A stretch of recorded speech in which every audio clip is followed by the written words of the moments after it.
ਸ਼ਮਾਦਾਨ। Radio Punjab today ਸੁਣਨ ਵਾਲੇ तमाम ਸਰੋਤਿਆਂ ਨੂੰ ਮੇਰੇ ਵੱਲੋਂ ਸਦਾ ਬਖਤੌਰ ਸਿੰਘ ਢਿੱਲੋਂ, ਜਸਵੀਰ ਸਿੰਘ ਭੱਟੀ ਤੇ ਸਾਡੇ ਪੱਤਰਕਾਰ ਸਾਹਿਬਾਨ ਵੱਲੋਂ ਪਿਆਰ ਭਰੀ ਸਤਿ ਸ੍ਰੀ ਅਕਾਲ, ਖੁਸ਼ਾਮਦੀਦ।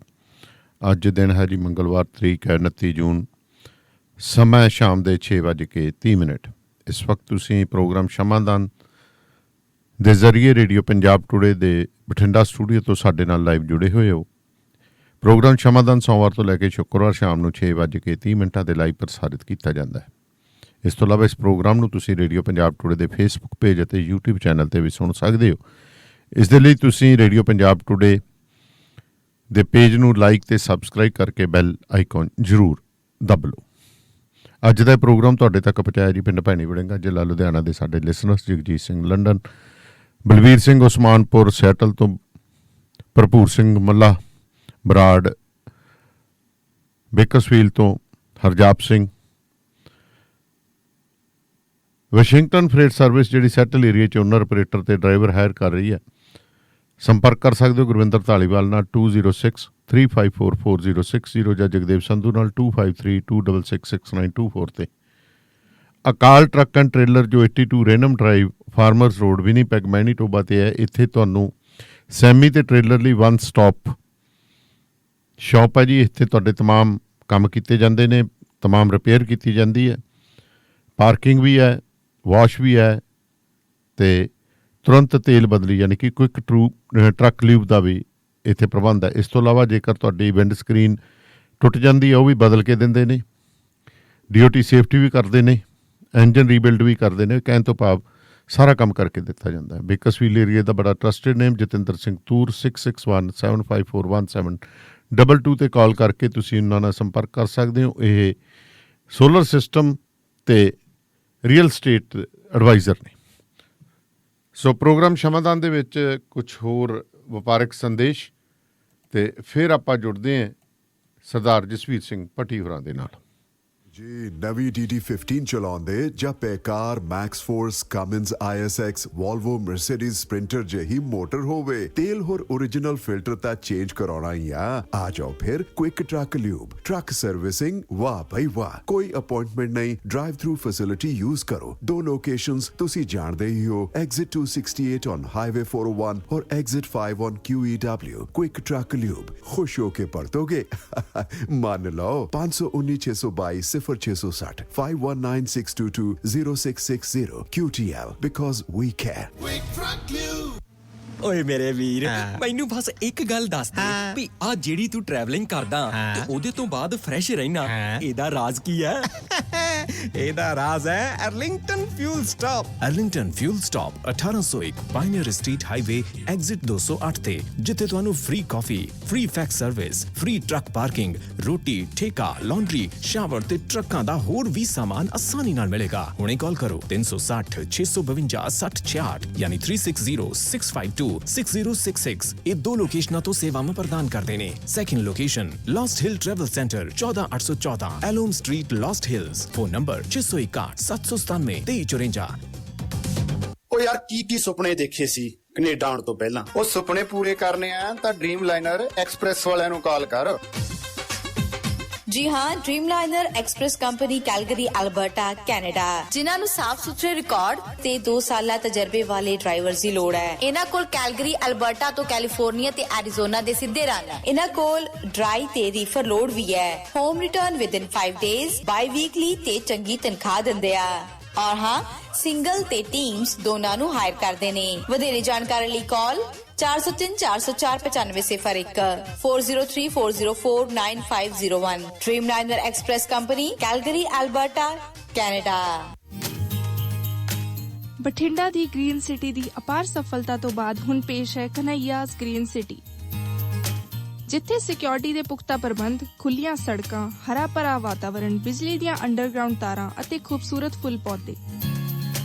ਲੈਂਡਸਕੇਪਿੰਗ ਅਤੇ ਨਿਰਮਾਣ ਕਾਰਜ ਚੱਲ ਰਹੇ ਨੇ ਤੇਜ਼ੀ ਨਾਲ। ਇਸ ਤੋਂ ਪਹਿਲਾਂ ਕਿ ਸਾਰੇ ਪਲਾਟ ਬੁੱਕ ਹੋ ਜਾਣ, ਸੰਪਰਕ ਕਰੋ 8556002064 ਅਤੇ 8556002071। ਟਰੱਕਿੰਗ ਵਾਲੇ ਵੀਰੋ ध्यान नाल सुनो। ट्रक जिद्दां दा भी चलाउने हो, मैनुअल ਜਾਂ ਆਟੋਮੈਟਿਕ, क्विक ट्रक ल्यूब चेते आही ना रखियो। ट्रक दी बढ़िया सर्विस ਲਈ क्विक ट्रक ल्यूब। लो जी तीजी लोकेशन भी खोलती है, एग्जिट 579 फ्रॉम हाईवे 401 इन नापनी। आहो जी कोई अपॉइंटमेंट नहीं, drive through facility, exit 579 from highway 401 in Napanee. Quick Truck Lube, the one-stop shop. 519-622-0660 ਜਾਂ quicktrucklube.com. QTL, because we care. Quick Truck Lube. JB Truck Repair, Yuba City, Certified Cummins, Detroit Freightliner, Western Star, Volvo, Caterpillar ਅਤੇ Series 60 engines, international ਅਤੇ automatic ਟਰਾਂਸਮਿਸ਼ਨਸ, 5 ਸਾਲ ਦਾ ਫਰੇਟਲਾਈਨ dealership ਦਾ experience. ਇਹ engine, truck, trailer, AC, electrical, DPF, DEF repair ਕਰਦੇ ਹਨ।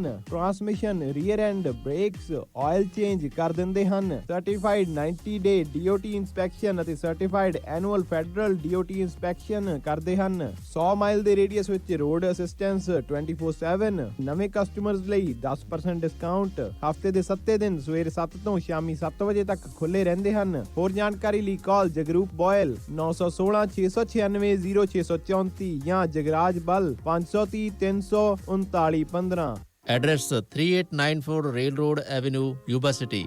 ਇੱਥੇ ਹੁਣ ਟਰੱਕਾਂ ਦੇ ਯੂਜ਼ਡ ਤੇ ਬ੍ਰਾਂਡ ਨਿਊ ਟਾਇਰ ਵੀ ਮਿਲਦੇ ਹਨ। ਸੋ ਪ੍ਰੋਗਰਾਮ ਸ਼ਮਾਦਾਨ ਦੇ ਵਿੱਚ ਮੇਰੇ ਨਾਲ ਸਰਦਾਰ ਜਸਵੀਰ ਸਿੰਘ ਪੱਟੀ ਹੋਰੀ ਜੁੜ ਗਏ ਨੇ। ਪੱਟੀ ਸਾਹਿਬ ਸਤਿ ਸ਼੍ਰੀ ਅਕਾਲ ਜੀ। ਪੱਟੀ ਸਾਹਿਬ, ਚਾਚੇ ਭਤੀਜੇ ਦੀ ਕਹਿੰਦੇ ਪਿਆਰ ਮੁਹੱਬਤ ਕਹਿੰਦੇ ਜੱਗ ਜ਼ਾਹਰ ਹੋ ਗਿਆ। ਬਿਲਕੁਲ ਜੀ ਬਿਲਕੁਲ। ਹੈ ਜਿਹੜਾ ਬਲੂੰਗੜਾ ਸੀ, ਕੀ ਕਹਿੰਦੇ ਹੁੰਦੇ ਸੀ, ਇਹ ਬਾਂਦਰ ਜਾ, ਤੇ ਬੜਾ ਮੈਨੂੰ ਤਾਂ ਲੱਗਦਾ ਫਿਰ ਉਹੀ ਗੱਲਾਂ ਆ ਗਈਆਂ ਜਿਵੇਂ ਚਾਚਾ ਆਪਦੇ ਭਤੀਜੇ ਨੂੰ ਪਿਆਰ ਨਾਲ ਕਹਿੰਦਾ ਹੁੰਦਾ ਹੈ। ਇਹ ਗੱਲ 2014 ਦੀ ਗੱਲ ਹੈ ਜਦੋਂ ਕੈਪਟਨ ਅਮਰਿੰਦਰ ਸਿੰਘ ਹੋਰੀ ਇੱਥੋਂ ਲੋਕ ਸਭਾ ਦੀ ਚੋਣ ਲੜੇ ਸੀਗੇ ਜੀ। ਤਾਂ ਤੁਰੇ ਜਾਂਦਿਆਂ ਨੂੰ ਪ੍ਰੈਸ ਨੇ ਪੁੱਛ ਲਿਆ ਜੀ ਜਿਹੜਾ ਹੈਗਾ ਮਜੀਠੀਆ ਉਹ ਬੜੀਆਂ ਬੜਕਾ ਮਾਰਦਾ ਜੀ। ਤਾਂ ਉਹਨਾਂ ਦਾ ਲਫ਼ਜ਼ ਵੀ ਕੀ ਹੈ, ਬਾਂਦਰ ਜਿਹਾ ਮੈਨੂੰ ਰਹੂਗਾ। ਇਹ ਸ਼ਬਦ ਸੀ ਉਹਨਾਂ ਦੇ ਜੀ। ਨਾਲ ਉਹਨਾਂ ਨੇ ਕਿਹਾ ਸੀ ਤਾਂ ਪਿਓ ਵੀ ਚੰਗਾ ਸੀ, ਦਾਦਾ ਵੀ ਚੰਗਾ, ਇਹ ਪਤਾ ਕਿਦੋਂ ਜਿੰਸ ਆ ਗਈ ਹੈ। ਦੱਸੋ। ਇਹ ਸ਼ਬਦ ਹੀ ਵਰਤੇ ਸੀ ਉਹਨਾਂ ਨੇ। ਹੁਣ ਗੱਲ ਇਹ ਆ ਵੀ ਯਾਰੀ ਕੈਪਟਨ ਦੇ ਮੁਸਲਿਮ ਮਜੀਠੀ ਦੀ ਕੋਈ ਨਵੀਂ ਨਹੀਂ, ਖਾਨਦਾਨੀ ਹੈ, ਪੁਰਾਣੀ ਖਾਨਦਾਨੀ। ਮੈਨੂੰ ਸਾਨੂੰ ਇਹ ਵੀ ਯਾਦ ਹੈ ਕਿ ਜਦੋਂ ਵਿਪਤਾ ਸੀ ਇਹਨਾਂ ਤੇ, ਉਦੋਂ ਪਟਿਆਲੇ ਵੀ ਇਹਨਾਂ ਨੇ ਆਪਦਾ ਕੰਮਕਾਜ ਤੋਰਿਆ ਸੀ ਮਜੀਠਾ ਪਰਿਵਾਰ ਨੇ। ਉਹਦੀ ਥੋੜੀ ਜਿਹੀ ਹਿਸਟਰੀ ਇਸ ਤਰ੍ਹਾਂ ਜੀ ਵੀ ਜਿਹੜਾ ਮਜੀਠਾ ਸਾਹਿਬ ਨੇ, ਸੱਤਾ ਜੀ ਮਜੀਠੀਆ, ਇਹਨਾਂ ਦੀ ਲਵ ਮੈਰਿਜ ਹੈ ਜੀ। ਇਹਨਾਂ ਦੀ ਜਿਹੜੀ ਵਾਈਫ ਉਹ ਰੋੜਾ ਬਰਾਦਰੀ ਦੀ ਕੁੜੀ ਹੈ। ਅੱਛਾ ਜੀ। ਇਹ ਜੱਟ ਸਨ। ਇਹਨਾਂ ਦਾ ਇੱਕ ਭਰਾ ਛੋਟਾ ਵਾ, ਉਹਨੇ ਕ੍ਰਿਸਚੀਅਨ ਈਸਾਈ ਲੇਡੀ ਨਾਲ ਵਿਆਹ ਕਰਾਇਆ ਸੀ। ਅੱਛਾ ਜੀ। ਇੱਕ ਜਿਹੜਾ ਤੀਜਾ ਭਰਾ ਸੀ ਉਹ ਪਿੰਡ ਸੀ ਜਿਹੜੇ ਜੱਟਾਂ ਵਾਲੇ ਵਿਆਹਿਆ ਸੀ। ਇਹਨਾਂ ਦੇ ਫਾਦਰ ਜਿਹੜੇ ਸਰਜੀਤ ਸਿੰਘ ਸੀ, ਉਹਨਾਂ ਕਿਹਾ ਸੀ ਕਿ ਤੁਸੀਂ ਪਿੰਡ ਨਹੀਂ ਵੜਨਾ, ਬਸ ਜੀ ਤੁਸੀਂ ਆਪਣੀ ਟੈਂਡ ਪੜੀ ਪੁੱਛੇ ਜਿੱਥੇ ਮਰਜੀ, ਮੈਨੂੰ ਨਹੀਂ ਪਤਾ। ਉਹਨਾਂ ਦਿਨਾਂ ਦੇ ਵਿੱਚ ਕੈਪਟਨ ਅਮਰਿੰਦਰ ਸਿੰਘ ਦਾ ਯਾਰ ਹੀ ਸੀ, ਤੇ ਜਿੱਦਾਂ ਰਾਜੀਵ ਗਾਂਧੀ ਤੇ ਸੋਨੀਆ ਗਾਂਧੀ ਉੱਥੇ ਰਹੇ ਨੇ ਜੀ, ਇਹ ਵੀ ਰਹੇ ਸੀ, ਉਸੇ ਤਰ੍ਹਾਂ ਵੀ ਰਹੇ ਸੀਗੇ। ਤੁਹਾਨੂੰ ਪਤਾ ਵਿਧਾਨ ਸਭਾ ਚ ਇੱਕ ਵਾਰੀ ਕਹਿਤਾ ਸੀ ਉਹਨਾਂ ਦੀ ਟੀਬੀ ਛੱਡੋ, ਤੇਰੇ ਤੇ ਮੈਂ ਜਿਹੜੇ ਉਹ ਕੱਚੇ ਬਦਲਦਾਰ ਨਿਕਲੇ ਗਏ, ਇੱਥੋਂ ਤੱਕ ਕਹਿ ਦਿੱਤਾ ਹੈ ਜੀ। ਇਸੇ ਕਰਕੇ ਉਸ ਤੋਂ ਬਾਅਦ ਮੁੜ ਕੇ ਇਹਨਾਂ ਦੇ ਫਾਦਰ ਸਰਜੀਤ ਸਿੰਘ, ਜਿਹੜੇ ਤੁਹਾਨੂੰ ਪਤਾ ਨਹਿਰੂ ਸਰਕਾਰ ਚ ਮੰਤਰੀ ਵੀ ਰਹੇ ਸਨ ਜੀ, ਅੰਬੈਸਡਰ ਵੀ ਰਹੇ ਸਨ। ਉਸ ਤੋਂ ਬਾਅਦ ਇਹਨਾਂ ਫਿਰ ਮਿਲਣਾ ਮੁਲਣਾ ਜਿਹੜੀ ਸੈੱਟ ਕੀਤੀਆਂ ਸੀ ਆਪਣੀ ਯੂਪੀ ਦੇ ਵਿੱਚ, ਇਹਨਾਂ ਦੇ ਫਾਦਰ ਨੂੰ ਉੱਥੇ ਭੇਜਤਾ ਸੀ ਜੀ। ਇਹਨਾਂ ਦਾ ਚਾਚਾ ਸ਼ਾਇਦ ਵਿਦੇਸ਼ ਚਲਾ ਗਿਆ ਸੀ।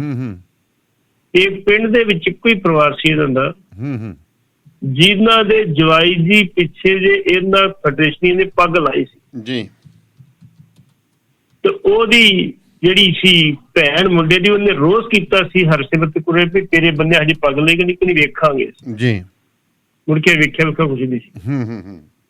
ਇਸ ਕਰਕੇ ਜਿਹੜੀ ਪੁਰਾਣੀ ਯਾਰੀ ਆ, ਜਦੋਂ ਤੋਂ ਛੋਟਾ ਸੀ ਪੈਦਾ ਹੋਇਆ ਸੀ ਉਦੋਂ ਤੋਂ ਯਾਰੀ ਕੈਪਟਨ ਸਾਹਿਬ ਦੀ ਹੈਗੀ ਆ। ਲੇਕਿਨ ਪਿਛਲੇ 15 ਸਾਲ ਜਿਹੜੀ ਯਾਰੀ ਨਿਭਾਈ ਸਿਆਸੀ ਤੌਰ ਤੇ, ਉਹ ਵੀ ਇੱਕ ਵਿਲੱਖਣ ਪ੍ਰਕਾਰ ਜੀ। ਇਹਨਾਂ ਦੀ ਗੰਢ ਤੋਂ ਚਾਚੇ ਦੀ ਪੂਰੀ ਗੰਢ ਸੰਢ ਸੀਗੀ। ਕਿਉਂਕਿ ਮਜੀਠੀਆ ਸਾਹਿਬ 2005-6 ਦੇ ਵਿੱਚ ਆਏ ਨੇ, ਇਹਦੇ ਵਿੱਚ ਪੈਰਾਸ਼ੂਟਰਾਂ ਦੀ ਸਿਆਸਤ ਦੇ। ਸਿਆਸਤ ਤੋਂ ਰਿਸ਼ਤੇਦਾਰੀ ਕਰਕੇ ਹੀ ਆ ਗਏ ਨਾ। ਹਾਂਜੀ ਹਾਂਜੀ। ਇਹਨਾਂ ਨੇ ਆਪਣੀ ਮੁਹਿੰਮ ਸ਼ੁਰੂ ਕੀਤੀ ਤੇ ਉਦੋਂ ਵੀ ਇਹ ਬੜੇ ਹੰਕਾਰ ਚ ਹੁੰਦੇ ਸੀ, ਮਾੜੇ ਮੋਟੇ ਬੰਦੇ ਨਾਲ ਹੱਥ ਨਹੀਂ ਮਿਲਾਉਣਾ, ਮੈਂ ਕਰਦੇ ਫਿਰਦੇ ਹੁੰਦੇ। ਖੈਰ ਚਲੋ, ਇਹਨਾਂ ਨੂੰ ਮਜੀਠੇ ਤੋਂ ਟਿਕਟ ਮਿਲ ਗਈ। ਟਿਕਟ ਮਿਲਣ ਤੋਂ ਬਾਅਦ ਇਹ ਸਰਦਾਰ ਪ੍ਰਕਾਸ਼ ਸਿੰਘ ਮਜੀਠਾ ਜਿਹੜੇ ਸੀ ਨੇ, ਦਰਵੇਸ਼ ਸਿਆਸਤ ਦੇ ਮੰਨੇ ਜਾਂਦੇ ਇਸ ਇਲਾਕੇ, ਦਰਵੇਸ਼ ਸਿਆਸਤ ਦਾ। ਪ੍ਰਕਾਸ਼ ਸਿੰਘ ਮਜੀਠਾ ਤੇ ਸਰਦਾਰ ਪ੍ਰਕਾਸ਼ ਸਿੰਘ ਬਾਦਲ ਚ ਕਹਿੰਦੇ ਸੀ ਸੂਈ ਨਹੀਂ ਸੀ ਲੰਘਦੀ ਜੀ, ਇੰਨੀ ਨੇੜਤਾ ਸੀ। ਮਾੜੇ ਸਮੇਂ ਦੇ ਵਿੱਚ ਸਰਦਾਰ ਪ੍ਰਕਾਸ਼ ਸਿੰਘ ਮਜੀਠੀਆ ਇਹਨਾਂ ਦੇ ਨਾਲ ਰਹੇ ਜੀ। ਉਹਨਾਂ ਦੀ ਡੈਥ ਹੋ ਗਈ, ਉਹਨਾਂ ਦੇ ਪਰਿਵਾਰ ਨੂੰ ਦਰਕਨਾਰ ਕਰਕੇ ਇਹਨਾਂ ਨੇ ਜਿਹੜਾ ਸੀ ਮਜੀਠੀ ਨੂੰ ਟਿਕਟ ਦਿੱਤੀ, ਬਿਕਰਮ ਨੂੰ, ਤੇ ਬਿਕਰਮ ਜਿੱਥੋਂ ਸੀਟ ਜਿੱਤ ਗਏ ਜੀ। ਰਾਜਮਿੰਦਰ ਮਜੀਠੀਆ ਸੀ ਇੱਕ ਆਗੂ ਜਿਹੜਾ ਉੱਥੇ ਇਲੈਕਸ਼ਨ ਲੜਦਾ ਸੀ, ਮੈਂਬਰ ਪਾਰਲੀਮੈਂਟ ਵੀ ਰਹੇ, ਖਾਲਸਾ ਕਾਲਜ ਦੀ ਗਵਰਨਿੰਗ ਕਾਉਂਸਲ ਦੇ ਪ੍ਰਧਾਨ ਰਹੇ ਨੇ ਜੀ, ਪ੍ਰਧਾਨ ਵੀ ਰਹੇ ਨੇ ਜੀ। ਇਹਨਾਂ ਨੇ ਵੀ ਸੋਚਿਆ ਵੀ ਸਰਦਾਰ ਬਾਦਲ ਨੇ ਸੋਚਿਆ ਦੁਆਬੇ ਦੇ ਵਿੱਚ ਵਰਿੰਦਰ ਸਿੰਘ ਬਾਜਵਾ ਉਹਨੂੰ ਤੇ ਇਹ ਜਿਹੜੇ ਰਾਜਮਿੰਦਰ ਮਜੀਠੀਆ, ਇਹਨਾਂ ਦੋਵਾਂ ਨੂੰ ਸੈੱਟ ਕਰਨਾ ਬਹੁਤ ਜ਼ਰੂਰੀ ਆ ਜੀ। ਇਹ ਦੋਵੇਂ ਉਹਨਾਂ ਰਾਜ ਸਭਾ ਦੇ ਭੇਜਤੇ, ਜਿਹੜਾ ਬਿਕਰਮ ਸਿੰਘ ਮਜੀਠੀਆ ਸੀ ਉਹਦੇ ਰਸਤੇ ਤੋਂ ਪੱਕੇ ਤੌਰ ਤੇ ਸਾਰੇ ਰਸਤੇ ਹਟਾ ਦਿੱਤੇ। ਤੁਹਾਨੂੰ ਪਤਾ ਹੋਏਗਾ 2007 ਦੀਆਂ ਚੋਣਾਂ ਲੰਘ ਗਈਆਂ, ਚਲੋ ਇਹ ਜਿੱਤ ਗਏ, ਤੇ 2012 ਚ ਕੀ ਹੋਇਆ? 2012 ਵਿੱਚ ਕੈਪਟਨ ਅਮਰਿੰਦਰ ਸਿੰਘ ਨੂੰ ਪਤਾ ਸੀ ਕਿ ਜਿਹੜਾ ਸਵਿੰਦਰ ਸਿੰਘ ਕੱਥੂ ਨੰਗਲ ਤੇ ਇਹ ਲਾਲੀ ਦੋਵੇਂ ਇਕੱਠੇ ਹੋ ਗਏ ਤੇ ਇਹਨਾਂ ਨੇ ਇਹਨੂੰ ਹਰਾ ਦੇਣਾ ਜੀ। ਇਹਨਾਂ ਨੇ ਜਿਹੜੀ ਸੀ ਲਾਲੀ ਨੂੰ ਟਿਕਟ ਨਹੀਂ ਦਿੱਤੀ ਜੀ। ਸਵਿੰਦਰ ਸਿੰਘ ਕੱਥੂ ਨੰਗਲ ਤੇ ਕੇਸ ਪਾਤਾ, ਕੇਸ ਵਿੱਚ ਉਹਨੂੰ ਸਜ਼ਾ ਹੋ ਗਈ ਤੇ ਉਹ ਜਿਹੜਾ ਜੇਲ੍ਹ ਚਲਾ ਗਿਆ, ਜੇਲ੍ਹ ਤੋਂ ਨਹੀਂ ਗਿਆ, ਰਿਹਾ ਤਾਂ ਹਸਪੀਟਲ ਦੇ ਵਿੱਚ, ਹਾਈ ਕੋਰਟ ਤੋਂ ਜ਼ਮਾਨਤ ਮਿਲ ਗਈ, ਉੱਤੇ ਕੇਸ ਬਣ ਗਿਆ, ਉਹ ਚੋਣ ਲੜ ਨਹੀਂ ਸੀ ਸਕਦਾ ਜੀ। ਹੁਣ ਲਾਲੀ ਮਜੀਠੀਆ ਨੂੰ ਟਿਕਟ ਦੇਣ ਦੀ ਬਜਾਏ ਇੱਕ ਡਾਕਟਰ ਸ਼ਲਿੰਦਰ ਸਿੰਘ ਸੀਗਾ, ਜਿਹਦਾ ਨਾ ਉੱਥੇ ਕੋਈ ਲੈਣਾ ਨਾ ਕੋਈ ਦੇਣਾ, ਟਿਕਟ ਉਹਨੂੰ ਦੇਤੀ ਤੇ ਲਾਲੀ ਮਜੀਠੀਆ ਨੇ ਆਜ਼ਾਦ ਇਲੈਕਸ਼ਨ ਲੜੀ ਸੀ ਜੀ। ਹੁਣ ਜੇ ਲਾਲੀ ਮਜੀਠੀਆ ਦੀਆਂ ਵੋਟਾਂ ਤੇ ਸ਼ਲਿੰਦਰ ਦੀਆਂ ਵੋਟਾਂ ਮਿਲਾ ਲਓ ਤੇ ਲਾਲੀ ਮਜੀਠੀਆ ਜਿੱਤਦਾ ਸੀਗਾ ਜੀ। ਇਸ ਕੇ ਉਦੋਂ ਚਾਚਾ ਜੀ ਨੇ ਭਤੀਜੇ ਦੀ ਮਦਦ ਕੀਤੀ ਕਿ ਲਾਲੀ ਮਜੀਠੀਆ ਨੂੰ ਟਿਕਟ ਨਹੀਂ ਦਿੱਤੀ ਜੀ। ਹੁਣ ਸਵਿੰਦਰ ਸਿੰਘ ਕੱਥੂ ਨੰਗਲ ਜੇਲ੍ਹ ਚਲੇ ਗਏ, ਜਿਹੜੇ ਦੂਸਰੇ ਉਮੀਦਵਾਰ ਸੀਗੇ। ਰਾਜਮਿੰਦਰ ਮਜੀਠੀਆ ਨੂੰ ਰਾਜ ਸਭਾ ਤੇ ਭੇਜਤਾ, 6 ਸਾਲ ਪੂਰੇ ਕਰਕੇ ਚੁੱਪ ਕਰਕੇ ਬਹਿ ਕੇ ਬੀਬੀ ਪੁੱਤ ਬਣ ਕੇ ਵੀ ਹੁਣ ਕੁਛ ਨਹੀਂ ਕਰਨਾ, ਆਪਾਂ ਦੇ ਦੇਣਗੇ ਤਾਂ ਕੁਛ ਤਾਂ ਵੀ ਠੀਕ, ਨਾ ਦੇਣਗੇ ਤਾਂ ਵੀ ਠੀਕ ਜੀ। ਮਜੀਠੀਏ ਦੇ ਸਾਰੇ ਰਸਤੇ ਕਲੀਅਰ ਕੀਤੇ ਵੀ ਕਿਹੜਾ ਬੰਦਾ ਅੜਦਾ ਉਹਨੂੰ ਪਾਸੇ ਕਰੀ ਜਾਓ ਜੀ। 2017 ਦੀ ਇਲੈਕਸ਼ਨ ਆਈ ਤੇ ਥੋੜਾ ਜਿਹਾ ਪਹਿਲਾਂ ਬਿਮਾਰ ਸੀ ਲਾਲੀ ਮਜੀਠੀਆ, ਲੇਕਿਨ ਟਿਕਟ ਉਹਨੂੰ ਮਿਲ ਗਈ, ਲੜੀ ਉਹਨੇ, ਲੇਕਿਨ ਹਾਰ ਗਿਆ। ਉਦੋਂ ਵੀ ਹਰਾਇਆ ਗਿਆ, ਕੁਝ ਬੂਥਾਂ ਤੇ ਹੇਰਾਫੇਰੀ ਕੀਤੀ ਗਈ, ਉਹ ਇਲੈਕਸ਼ਨ ਪੋਸਟਪੋਨ ਕਰਾਈ, ਮੁੜ ਕੇ ਕਹਿਤਾ ਭਾਈ ਕਾਕਾ ਆਪਣਾ ਬੰਦੋਬਸਤ ਕਰ ਲਾ ਜੀ। ਉੱਥੇ ਉਦੋਂ ਕਹਿੰਦੇ ਆ ਵੀ ਜਿਹਦੇ ਕਰ 4 ਵੋਟਾਂ ਉਹਨੂੰ ਇੱਕ ਮੋਟਰਸਾਈਕਲ, ਜਿਹਦੇ ਵਿੱਚ 8 ਵੋਟਾਂ ਉਹਨੂੰ ਇੱਕ ਕਾਰ ਦਿੱਤੀ ਗਈ। ਅੱਛਾ ਜੀ। ਇਹ ਚਰਚਾ ਸੀ ਉਹਦੇ ਨਾਲ ਗੱਲਾਂ ਵੀ ਆ ਪਰਚੀ ਲੈ ਜਾਓ ਫਲਾਣੀ ਜਿਹੀ ਕਾਰ ਲੈ ਲਓ, ਆ ਪਰਚੀ ਲੈ ਜਾਓ ਮੋਟਰਸਾਈਕਲ ਲੈ ਲਓ ਤੁਸੀਂ। ਤੋ ਫਿਰ ਵੀ ਉਹ ਜਿੱਤ ਗਏ ਮਜੀਠੀਆ ਸਾਹਿਬ ਜੀ। ਮਜੀਠੀਆ ਸਾਹਿਬ ਜਿੱਤ ਗਏ ਤੇ ਮਜੀਠੀਆ ਸਾਹਿਬ ਦੇ ਜਿੱਤਣ ਤੋਂ ਬਾਅਦ ਹਫ਼ਤੇ ਬਾਅਦ ਇੱਕ ਕੇਸ ਦੇ ਵਿੱਚ ਜਿਹੜੇ ਦੇਸੀ ਸਾਡੇ ਰੋਹਿਤ ਚੌਧਰੀ ਜੀ ਏਡੀਜੀ, ਉਹ ਕਿਸੇ ਕੇਸ ਦੀ ਇਨਕੁਆਇਰੀ ਚ ਉੱਥੇ ਆਏ ਸੀ ਆਪਣੇ ਮਜੀਠੇ ਦੇ ਵਿੱਚ। ਉਹਨਾਂ ਲੋਕ ਬੁਲਾਏ ਸੀਗੇ ਜੀ। ਲੋਕ ਬੁਲਾਉਣ ਦੇ ਉੱਤੇ ਮਜੀਠੇ ਨੂੰ ਆਪਣੇ ਤੇ ਬੜਾ ਮਾਣ ਸੀ ਕਿ ਕੱਲ ਸਾਡਾ ਸਿਪਾਹ ਸਲਾਰ ਸੀ ਰੋਹਿਤ ਚੌਧਰੀ, ਸਾਨੂੰ ਕੀ ਕਰੂਗਾ। ਉੱਥੇ ਹੁਣ ਸਾਰੇ ਕਾਂਗਰਸੀ ਬੈਠੇ ਸੀਗੇ ਜੀ। ਇਹ ਸਟੇਜ ਤੇ ਚੜ ਗਿਆ ਜੀ, ਮੈਂ ਦੱਸਦਾ ਤੇ ਕੀ ਹੋਇਆ। ਜਦੋਂ ਇਹਨੇ ਕਿਹਾ ਮੈਂ ਦੱਸਦਾ, ਫਿਰ ਲੋਕਾਂ ਨੇ ਰੌਲਾ ਪਾਤਾ, ਤੂੰ ਕੌਣ, ਤੈਨੂੰ ਬੁਲਾਇਆ, ਸੱਦੀ ਨੇ ਬੁਲਾਈ, ਮੈਂ ਲੜਦੀ ਤਾਈ ਜੀ ਜੀ ਜੀ। ਉਹ ਰੌਲਾ ਪੈ ਗਿਆ, ਮੁੜ ਕੇ ਪੁਲਿਸ ਨੇ ਬੜੀ ਮੁਸ਼ਕਲ ਨਾਲ ਮਜੀਠੀ ਨੂੰ ਕੱਢਿਆ। ਜਿਹੜੀ ਪੁਲਿਸ ਨੂੰ ਗਾਲਾਂ ਕੱਢਦਾ ਸੀ ਇਹ ਲੁੱਚੇ ਦੇ, ਇਹ ਲੰਡੇ ਦੇ, ਉੱਤੇ ਪੁਲਿਸ ਨੇ ਬੜੀ ਮੁਸ਼ਕਲ ਨਾਲ ਬਚਾ ਕੇ ਕੱਢਿਆ। ਤੇ ਲੋਕਾਂ ਨੇ ਗੱਡੀ ਤੇ ਉੱਤੇ ਛਿੱਤਰ ਮਾਰੇ।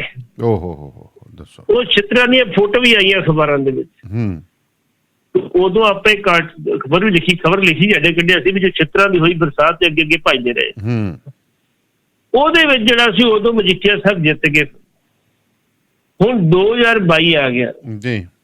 2022 ਤੋਂ ਪਹਿਲਾਂ 4.5 ਸਾਲ ਲਾਲੀ ਮਜੀਠੀਆ ਨੂੰ ਬਿਲਕੁਲ ਪੁੱਛਿਆ ਨਹੀਂ ਗਿਆ ਕੈਪਟਨ ਸਾਹਿਬ ਨੇ। ਹੁਣ ਆ ਕੇ ਮਾੜੀ ਮੋਟੀ ਚੇਅਰਮੈਨੀ ਦੇਤੀ ਭਾਈ, ਤੂੰ ਮੇਰਾ ਪੁਰਾਣਾ ਸਾਥੀ ਸੀ, ਲੈ 6 ਮਹੀਨੇ ਮੌਜ ਕਰ ਲੈ। ਮੌਜ ਕਰ, ਵਿਚਾਰਾ ਉਹ ਤੁਰਿਆ ਫਿਰਦਾ ਰਿਹਾ। ਉਹ ਵਿਚਾਰਾ ਹੀ ਵਿਚਾਰਾ। ਇਸ ਕਰਕੇ ਉਸ ਹਲਕੇ 'ਚ ਕੈਪਟਨ ਅਮਰਿੰਦਰ ਸਿੰਘ ਨੇ ਕੋਈ ਅਜਿਹਾ ਕਾਂਗਰਸੀ ਪੈਦਾ ਨਹੀਂ ਹੋਣ ਦਿੱਤਾ ਜਿਹੜਾ ਮਜੀਠੀਆ ਨੂੰ ਚੈਲੰਜ ਦੇ ਸਕੇ। ਲੇਕਿਨ ਫਿਰ ਵੀ ਵੇਖੋ 2017 ਦੇ ਵਿੱਚ ਜੇ ਕਿਤੇ ਬੀਜੇਪੀ ਨੇ ਕੋਈ ਚੇਂਜ ਕਰਨਾ ਆਪਾਂ ਤਾਂ ਕੁਛ ਕਹਿ ਨਹੀਂ ਸਕਦੇ। ਜੀ ਬਿਲਕੁਲ ਤੁਹਾਡੀ ਗੱਲ ਸਹੀ ਹੈ ਕਿ ਮਜੀਠੇ ਹਲਕੇ 'ਚ ਕਾਂਗਰਸੀ ਦਾ ਪੈਦਾ ਨਾ ਹੋਣਾ ਜੀ ਜਾਂ ਪੈਦਾ ਨਾ ਹੋਣ ਦੇਣਾ, ਇਹ ਸਪਸ਼ਟ ਹੈ। ਗੱਲ ਤਾਂ ਸਪੈਕੂਲੇਸ਼ਨ ਹੀ ਹੁੰਦੀ ਹੈ, ਇਸ਼ਾਰੇ ਹੀ ਹੁੰਦੇ ਆ। ਬਿਲਕੁਲ ਜੀ ਬਿਲਕੁਲ। ਤੇ ਵੱਡੇ ਬਾਦਲ ਸਾਹਿਬ ਨੇ ਜਿਹੜੇ ਉਹਦੇ ਸ਼ਰੀਕ ਸੀ ਉਹ ਕੱਢ ਦਿੱਤੇ। ਇਹਨਾਂ ਜਿਹੜੇ ਸਿਆਸੀ ਵਿਰੋਧੀ ਸੀ ਉਹ ਕੱਢਦੇ, ਰਸਤਾ ਸਾਫ਼ ਕਰਤਾ ਮਜੀਠਾ ਵਾਸਤੇ। ਜੀ ਇੱਕ ਮਿੰਟ ਜੀ।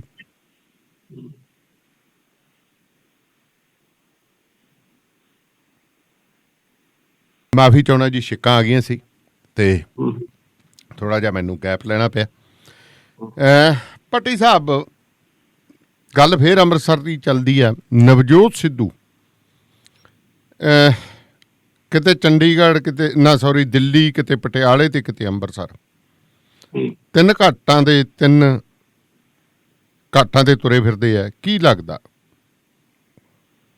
ਨਵਜੋਤ ਸਿੰਘ ਸਿੱਧੂ ਬੜੇ ਕੌਨਫੀਡੈਂਟ ਨੇ ਜੀ।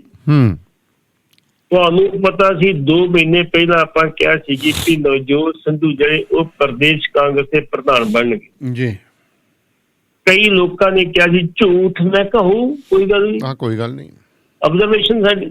ਬਿਲਕੁਲ। ਅੱਜ ਦੀ ਡੇਟ ਦੇ ਵਿੱਚ ਲਗਭਗ ਨਵਜੋਤ ਸਿੰਘ ਸਿੱਧੂ ਦਾ ਰਸਤਾ ਕਲੀਅਰ ਹੋ ਗਿਆ ਕਿ ਉਹ ਕਿਸੇ ਵੇਲੇ ਵੀ ਪ੍ਰਧਾਨਗੀ ਨਾ ਹੋ ਸਕਦੀ, ਤੇ ਇਹਨੂੰ ਘੱਟ ਮੰਨਣ ਲਈ ਤਿਆਰ ਨਹੀਂ।